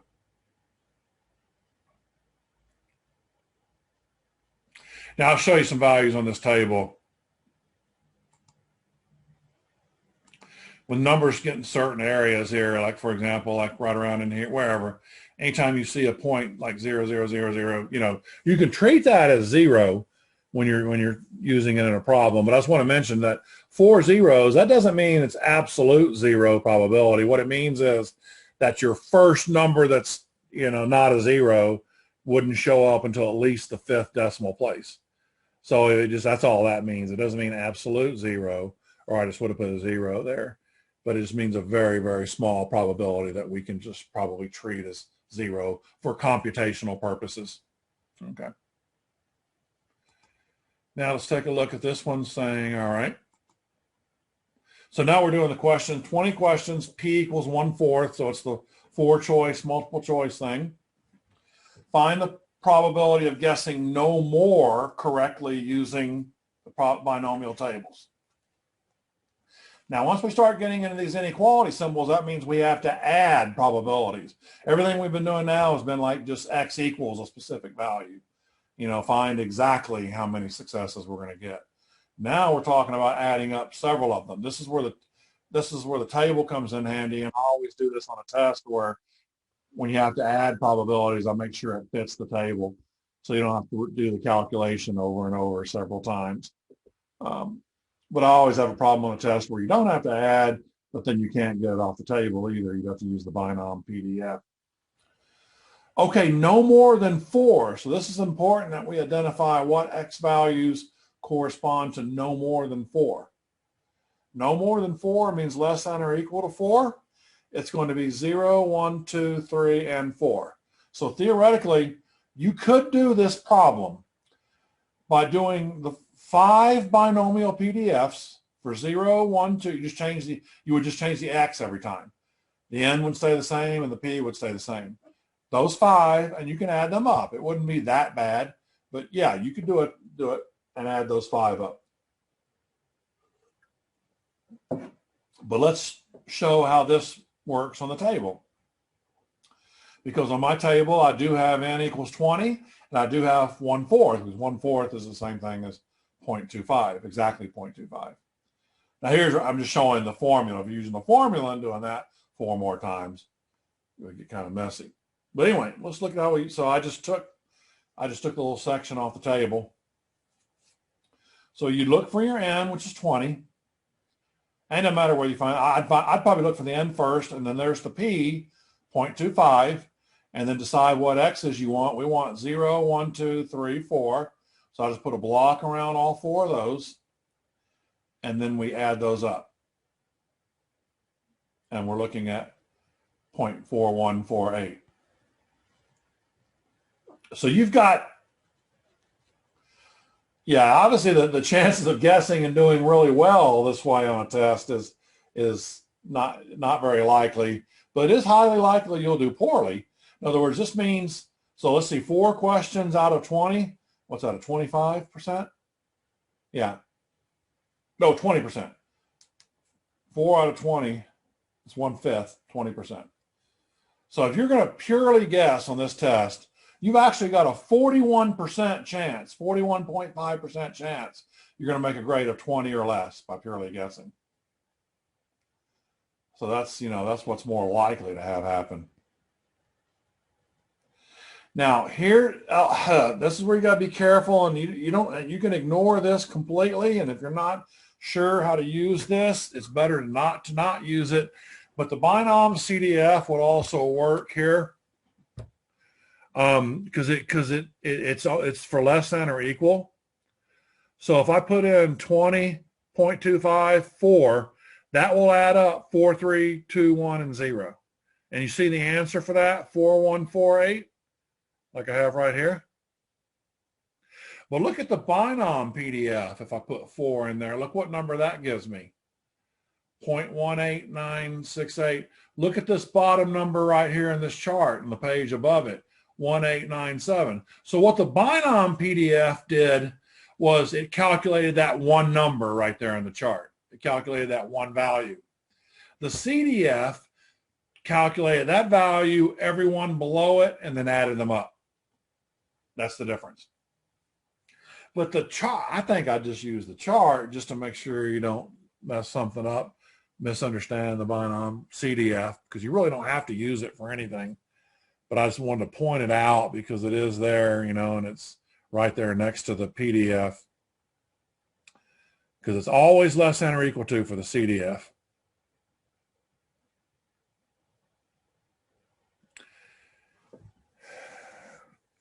Suppose we have a binomial distribution with n equals 16 and p equals 0.6. Find the probability of more than 10 successes. Now you see, let me go to the chart here. I just snipped out that one column. Obviously the other columns are there. Let me just show you. So let me scroll down and I get to 16 on the left side.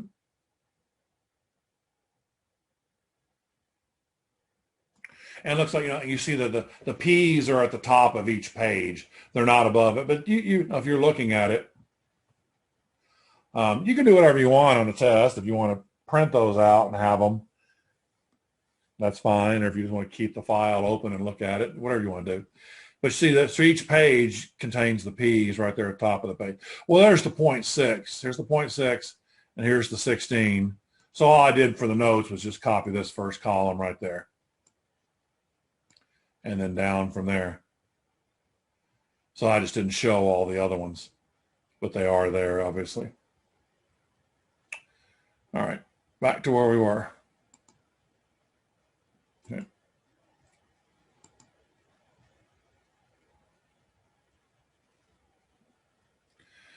Now, more than 10. We have to understand that more than 10 is not the same as at least 10. More than 10 would not include 10. So once I found the 16 and the 0.6, I would start at 11, and then I would add those 6 numbers together in the calculator, and I'd get 3288. There is a way you can do this in the CDF, but once again, I'm afraid of you have to kind of think through it a little bit. but I don't know if I even want to tell you because I don't want to mess with your heads there a little bit.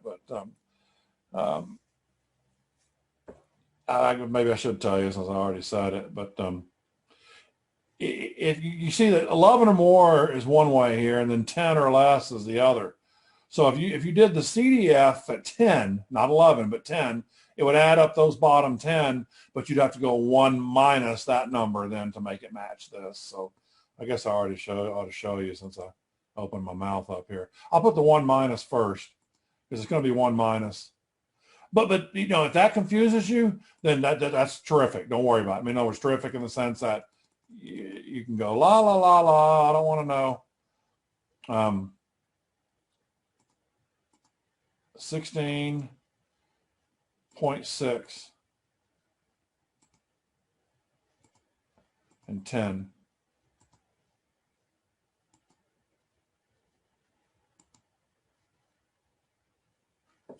And there's the answer. We got 3228. Like I said, you know, the rule is all the probabilities for any particular scenario with whatever your n is, 0 all the way to 16, they all add up to 1. Probability sum up to 1. So basically 1 minus that upper half left me the lower half. But frankly, with this chart, by the time you did all that, you probably could have added those 6 numbers together and been done. That's what I mean. I don't think that really 1 minus CDF really saves you valuable time or anything. So now I'm mentioning here that but if it's a problem that's going to be adding several probabilities like this one, I'm going to make sure it fits on the chart somewhere, that the data fits on the chart. But then again, you know, you still don't have to do it the chart way if you don't want to do it the chart way. I would, but you know, but then also you'll have 1 or 2 regular calculations where you won't get the number off the chart, like we did with the dice or whatever, something like that. So I was just mentioning that the chart doesn't solve everything, you know. So I say you may use the tables. That sort of means I'd recommend using the tables, but I can't say you have to use the tables because that would be wrong to tell you that, because you don't have to, because you could technically do it without the tables. All right, let's thumb through some of these so we can kind of get to the homework here. 25% freshmen support increased military spending. So that means you got a 25% chance you're going to pick a freshman that supported it at random. So that's your P is 0.25. We selected 6 of these freshmen. Find the binomial probability that fewer than 4 support the increased spending. So fewer than 4 means you would start at 3, 3, 2, 1, 0. So if you use the chart, which I'd recommend, there's 6 right here. You're in. Your P is 0.25. And there's 0, 1, 2, 3. Just add those 4 right up. I also did binom CDF at 3. And it gave the same answer, 9624. But it's at 3. See, fewer than 4 means it starts at 3 and goes down to 0. You would not do CDF at 4. That would be wrong. Okay. Mean, variance, standard deviation of a binomial random variable. Now, these aren't built-in formulas in the calculator like they were in the last section where we do the, you know, L1, L2. But the good news is they're really simple formulas, so they really don't need to be done that way. It's a much simpler way to do these, and it can be mathematically proven that this matches the other formulas, but I don't really think you want to see that. It doesn't. There's a reason it comes out being NP, but it's just that. Well, I'm not going to do the proof, but I mean, let me go back to that last section. This formula right here, this formula right here, under the conditions of a binomial experiment, that's the key, only for binomials. But if I did a binomial this way, it would also work. But why would I do it that way when it's too much extra effort, when it's just as easy to work to actually simplifies down to where it's NP? All right. So the mean is just n times p. That's it. Variance is NPQ. And if variance is NPQ, gee, I wonder what the standard deviation is going to be. You know, we talked about that. Anytime you have anything you have that represents a variance, the standard deviation is always the square root of that thing. That's why I kind of laugh there. So this is NPQ is your variance, so that automatically means standard deviation is the square root of that. Here's a reminder that Q is just 1 minus P. So for binomial probability calculations, I'll use that binom command in the calculator, but then for these, we just do them as, yeah, there's no calculator formula, but they're easy. 20 question multiple choice, 4 choices. What is the mean expected number of successes on average in the long term? And find the variance and standard deviation. The mean would be 20 for 20 questions times 1/4. Remember the 1/4 again comes in from 4 choices, and you have a 1 out of 4 choice of getting it right. So it would just be 20 times 1/4. That means 5. That means on average, if I collected tons and tons and tons of these results, or whether it's from one person or different people, it doesn't really matter whether it's the same person doing it or not, you're expecting the average person to guess 5 correctly. And no one's expecting you to miss them all by guessing, because theoretically, if you've got a 1 out of 4 chance of guessing one question correct, that means in theory that out of every 4 questions, you would be expecting to guess 1 correct. So then out of 20, that means you're expecting to get 5 correct. So nobody's saying you're going to miss them all by guessing, but here's the problem. Getting 5 correct is not really going to translate to much of a grade, is it? So yeah, you're not going to do very well. So there's the problem. And here's the variance. So it'd be 20 times 1/4 times 1 minus 1/4, 3/4. You get 3.75. And then standard deviation will be the square root of that. I'll just skip over that. Here's just another one for a new set of numbers. We're going to do this in the homework. So make sure it hadn't tried to time me out, has me? Okay. I'll go ahead and just bring it up to kind of keep myself in the game here.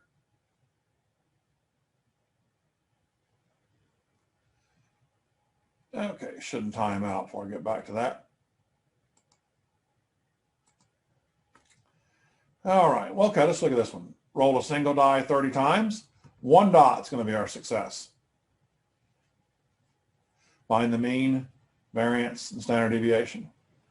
Yeah, so for this, you're not trying to measure, you don't care how many successes you have. The number of successes is only important if you're doing a probability question. But you don't need that for mean, variance, and standard deviation. Even if they put an X in there, there'd be nowhere to use it anyway. So I just identified what N, P, and Q are. N is 30 because there's 6 dot, 1 out of 6 chance of rolling a number. 1 minus 1 over 6 is 5 over 6. So the mean would be 30 times 1 over 6 would be 5. So you'd be expecting about 5 ones to come up out of that 30. So then the variance would be 30 times 1 over 6 times 5 over 6, 4.167. And then standard deviation will just be the square root of that number.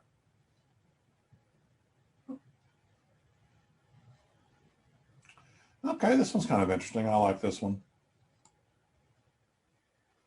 Just looking ahead a little bit here. Okay. Not too much more. Before we hit the homework, at least, anyway. Probability we produce a defective item is 0.05. That already might be cause for concern from a quality control standpoint, but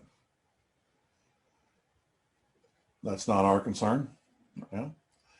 Take a sample of 15 items. This way this word is a little bit tricky. If more than 2 items are defective, the process will be shut down for maintenance.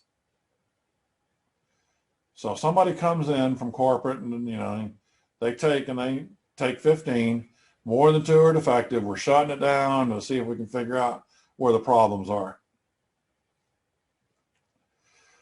Find the probability that the process will be not shut down. And this is telling you assume the conditions are met. You may use the tables here if you want to. So let's think about this. Not so more than 2 means shut down. 2 or less means not shut down. So if they pull out 2, 1, or 0 defectives, we're good. So that's how we're going to change. We have to change this around a little bit to make it fit our question. So instead of more than 2, I'm not sure this kind of question is going to come up that often, but I thought it was interesting, kind of a thinking question here. So 2 or less is what we're really going to be solving for. The probability we don't get shut down. We take 2 or less. And n is 15, and then the probability of a defective is 0.05. That's our probability of success. We're going to do x is less than or equal to 2. All right, I did it the ugly way with the formula. I did it with 3 binom PDFs. I did it with 1 binom CDF, but then here it is right from the table. Due to rounding, sometimes I'll make these answers slightly off because of the 4th decimal being rounded, whereas in the calculator you see it holds more decimal places. But anyway, so if you did the calculator, you'd find 15, you'd find 0.05, and you would take your 0, 1, and 2 values right here, and then just add them right up. We got 9639. So I basically got 9638 in the calculator. Doing it that way. So that's what I'm saying. You can kind of do it different ways, but nothing wrong with doing the chart. So that's kind of good news in a sense that I think that means they come and check us out. We got about a 96.4% chance that we will not be shut down for maintenance. That's pretty good. Certainly not 100%, but it's not bad. Okay, mean variance, standard deviation, easy. For the same problem, 15 times 0.05 is 0.75. That means on average, out of every 15 we select, we're expecting slightly less than 1 defective. And then just NPQ, so there's your Q, 1 minus 0.05, so that's 0.95. So variance is 15 times 0.05 times 0.95, 70125. And then standard deviation is the square root of that. This is just a little math anomaly here. You don't have to actually know this, but that's obviously going to mention it anyway. But I don't know if you looked at that and thought it was kind of weird, maybe that the standard deviation was larger than the variance. It's just a little math thing that, like I said, you don't have to know this, but anytime you take a square root of a number that's less than 1, your answer will be bigger than that number. So that's why this was bigger than that number. So, but any number that's 1 or 1 would be exactly the same. But more than 1, the square root will be less than that number. So it's kind of like how the square root of 1/4 is 1/2. 1/2 bigger than 1/4. Okay, sorry about that. You didn't have to know that or whatever. But pass driving test, first try, 0.65. Probability that between 2 and 4 inclusive, meaning so that's kind of includes both 2 and 4. And just pluck these right out of the binomial table. So n is 11, p is 0.65. And there they are, 2 to 4. And then there's that, obviously the 0.65 is not right next to this column in the chart. Like I said, but I just cut it out and moved it right over here next to it. So it's these 3 numbers, 2, 3, 4, add them up. 0.0499, that looks pretty good in the calculator. 0.0499. Can't really use the CDF here. Well, sort of can, but I'd rather not go into that either. You can't, it would take a CDF minus another CDF. Too much trouble. All right, let's see. 63% of a community favored building a police substation in their neighborhood. So that means you got a 0.63 probability that if you you survey any citizen, you get a 0.63 probability. So if 14 are chosen, find the probability that 10 of them favor the building of the police station. Okay, pretty straightforward binomial. N is 14, P is 0.63, Q would be 1 minus 0.63, which is 0.37, and X equals 10. Now I'm using the formula right here, but if you're using this Binomial PDF, you don't need the Q. The Q, you don't need it. You just need P, NP, and X. So, but I just did it to show how it would look in the formula. So we take Binomial PDF. We're going to do examples here in the homework in a second. So, and 0.14, 0.63, and 10, 14877, maybe 6. There we go. Rounds to 0.185. So I like that. All right. So that officially closes the lecture notes then for this. So let's jump over and take a little bit look at the Mymathlab problems. It's a little bit, and then we can call it a week. That's exciting news, isn't it? Let's see.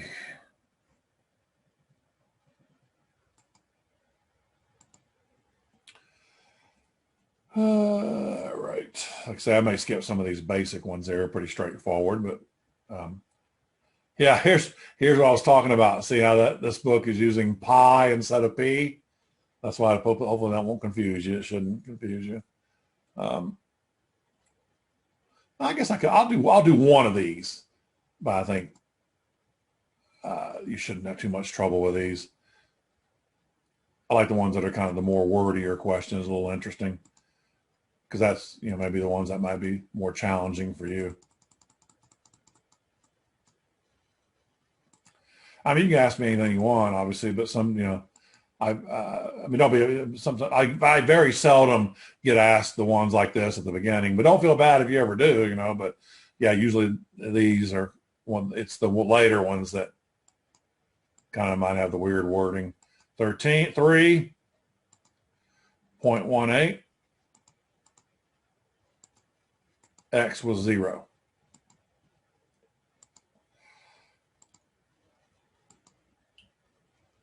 All right. I didn't read how many decimals at once. 4. So 5514, I believe, is it. Excellent. I'm moving on. I'm not going to finish this problem. Yeah, I want to leave. Okay. Oh, okay. This is mean. May also ask standard deviation. Oh, 7 parts remaining. Holy crap. Okay. What kind of... Oh, they're probably doing it for like each of these scenarios. Okay. Well, let me just jump ahead for a second here. Let me look at the completed problems. Because I definitely want to do a mean and a standard deviation for sure.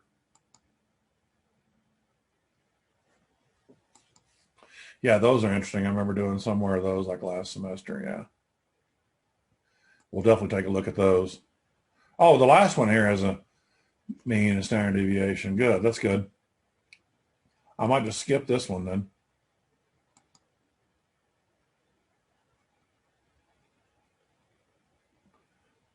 Okay. Okay. This is mean, standard deviation, mean, standard deviation. So basically, I mean, I can do the first part if you want to see it real quick, but oh, I didn't mean to do that again.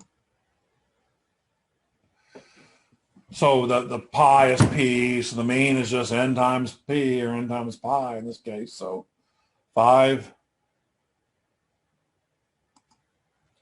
So no built-in formula here. 5 times 0.6 is 3.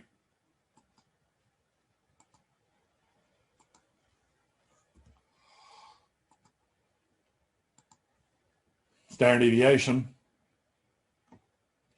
I can do this all in one command if I do it like this. If I go second, square root, 5 times 0.6. And you can, I mean, you don't have to figure out what Q is. I mean, you got to put it in the calculator, but you can put it in the calculator like this. You can just directly put it in as 1 minus. You don't have to know that it's 0.4. Do it just like that.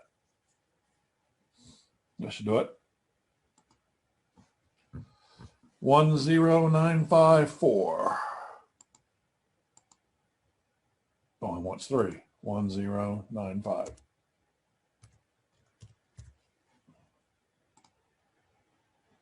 All right, that's enough of that one. I'm going to go to that last one. Yeah, okay. And then may work backwards from there. Okay.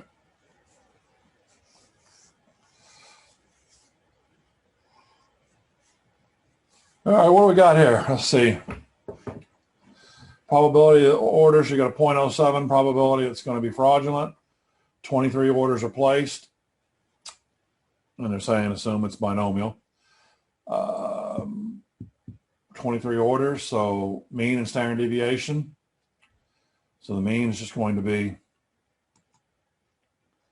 23 times 0.07.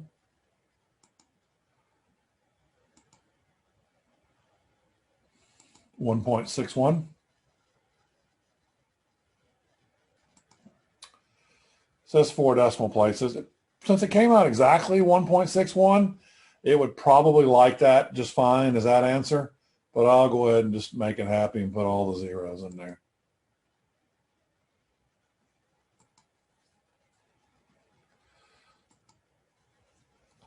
Standard deviation. Square root times 0.07.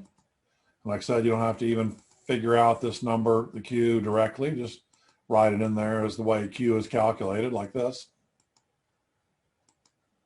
1 minus P. Okay.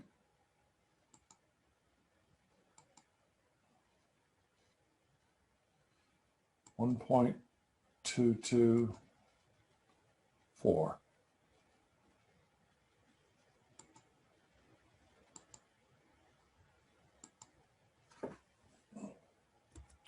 $1.224. Wait. Yeah, you always have to be careful with these decimals. Never going to assume it's going to be the same. First one was 4, now that one's 3. Yeah, sometimes it just randomly changes them up, doesn't it? Okay. What is the probability that 0 orders are fraudulent? Okay. I think we can handle that. So I'll just use the Binom PDF here.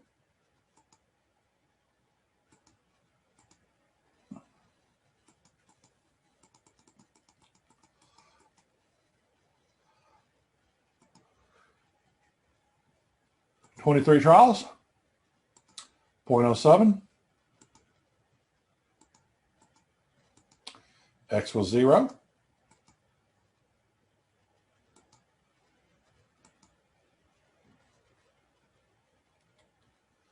$1,884.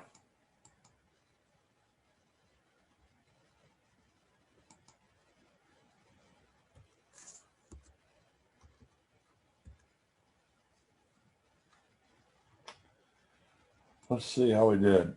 Tremendous.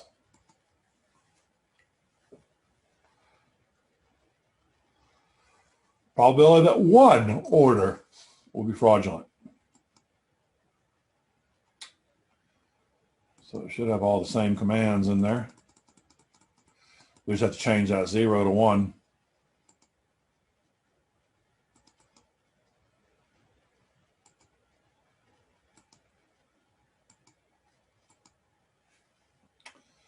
Three, 2, 6, 2.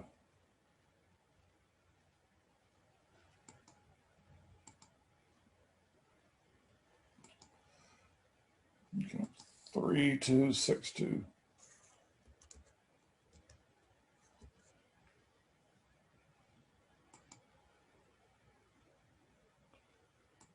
Yay for us.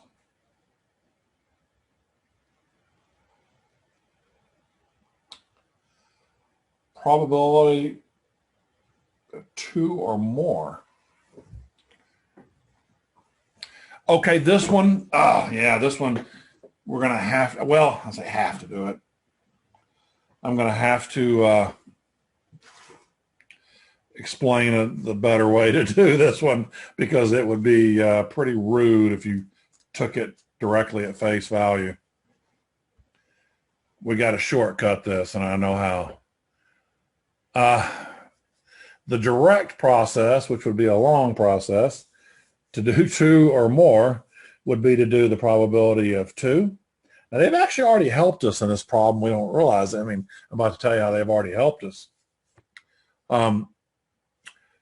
2 plus 3 plus 4 plus 5 plus 6 all the way to 23. That does not sound as much fun as advertised, does it? But let me write something on my scratch screen here. And like I say, we're going to be able to use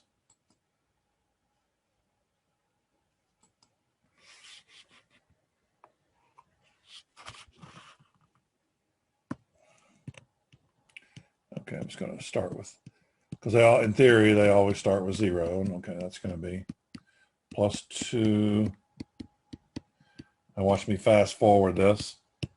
Dot, dot, dot, plus 23. That's the last one. Let me move this over. That will add up to 1. So the question is asking us to do all of that. That's what the question is doing.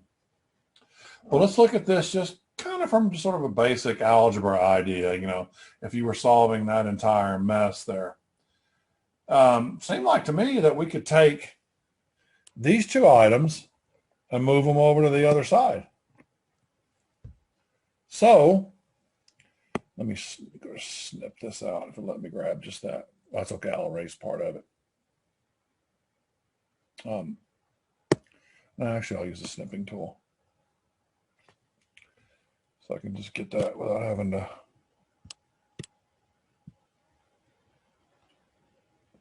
So this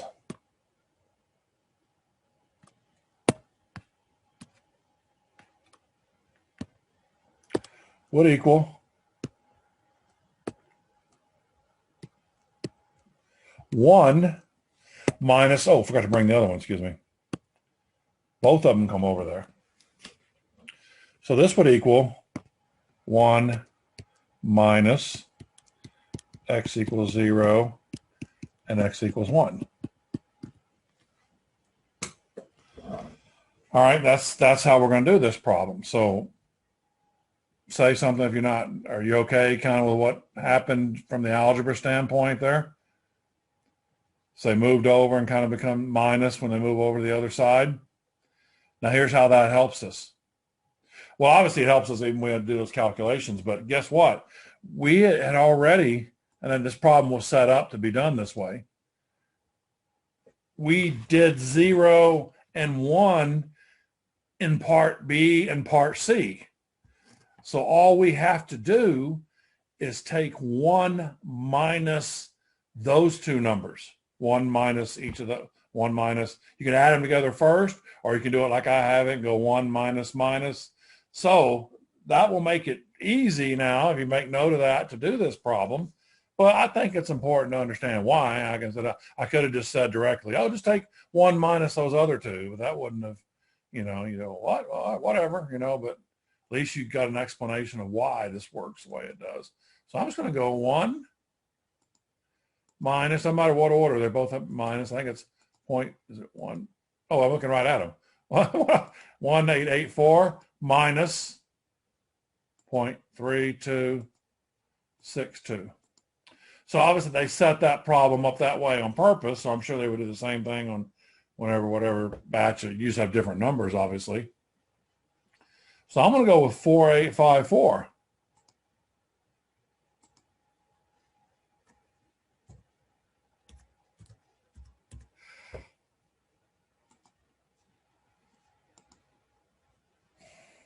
Yay! So how about that? Because that would not have been fun doing that from 2 all the way to 23 and adding those up, wouldn't it? Without that little shortcut there, that would have been really, really rude. So that took care of that question. I think we got time to squeeze another one in there. We're kind of having fun, aren't we? I don't know if I want to do this one. I'd like to do all of them, and we'll spoil your fun. Oh, this is that. Is this that really weird one I'm trying to remember from last semester? Yeah,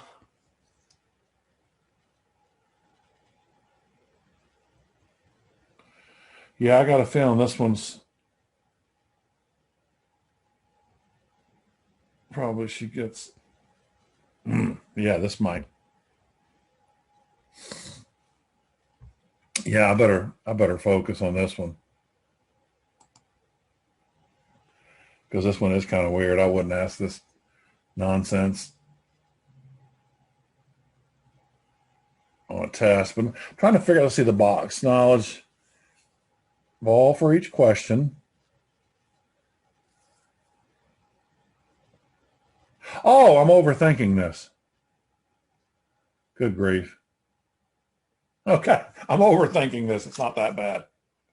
The selecting the A or B is sort of like selecting true or false, basically. I thought it was going to be something where you had to pick the box, then pick the question from the box, or some sort of monstrosity like that. But no, this will not be bad at all. Let me uncheck this. Okay.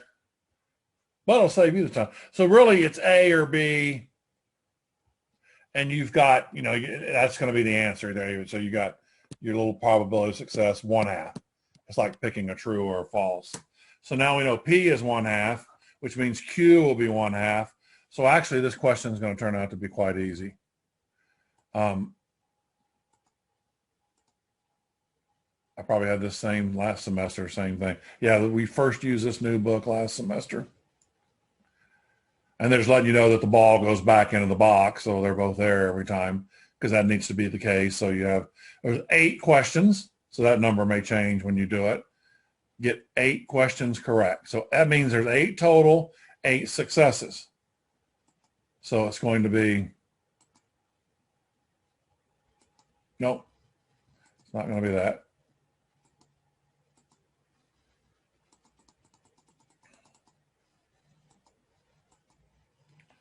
So we're trying to go 8 for 8 here. Actually, you could probably get this one off the binomial table if you wanted to, because those numbers will be on there.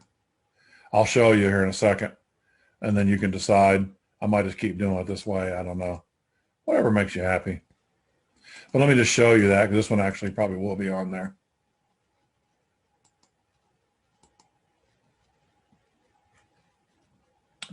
How many decimals does it want? 4.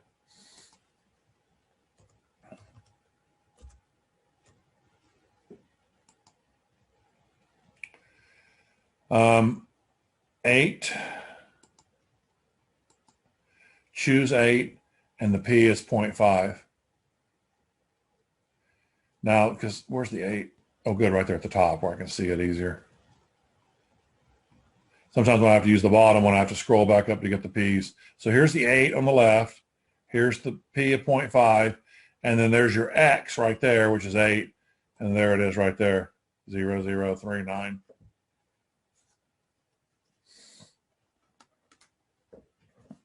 So you can pluck it from there if you want.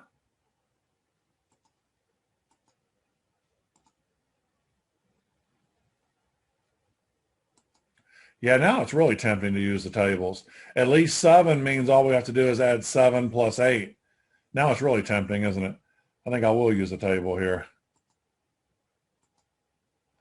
So it'll be those two added together. Now, I'm going to do this in my head. You can laugh at me if I'm wrong. I don't suggest you doing that, but obviously add those 2 in the calculator. But I believe it should be 0352.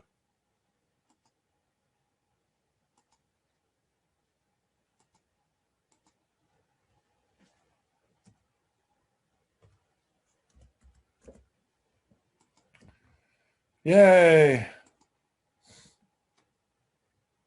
No questions. 0.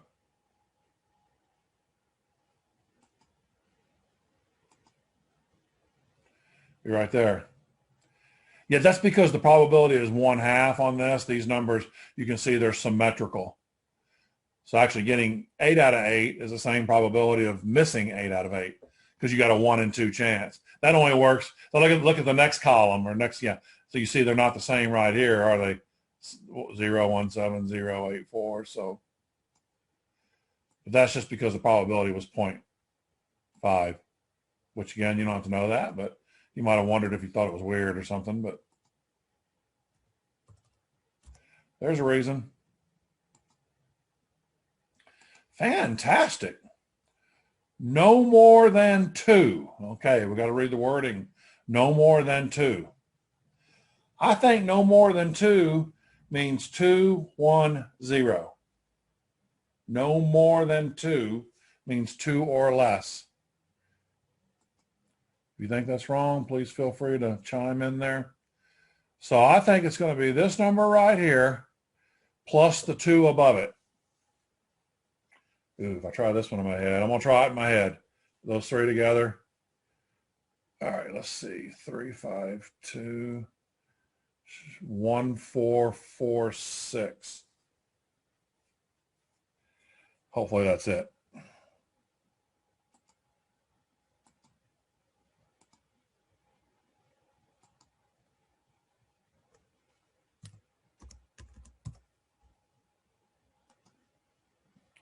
Yay! Okay, so that was a trick on that one. The P was just 1/2. Maybe I'll leave this one here. This probably isn't too bad. So probably, yeah, at least there's the probability is kind of straightforward. Now that's a 13%, so you'll have to use the calculator on this one. Let me just look at the questions on this one real quick. None, so it'll be 0. 1, 3 or fewer.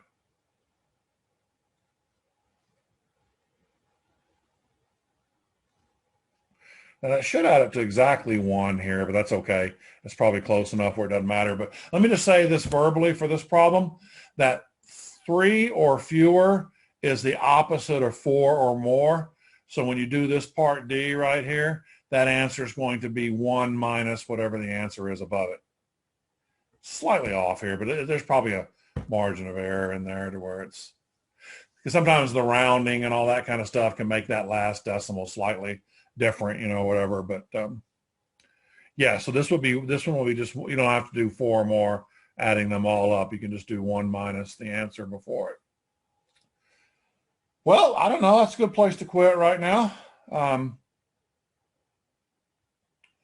far as the official lecture, we can stop there, but I can be, you know,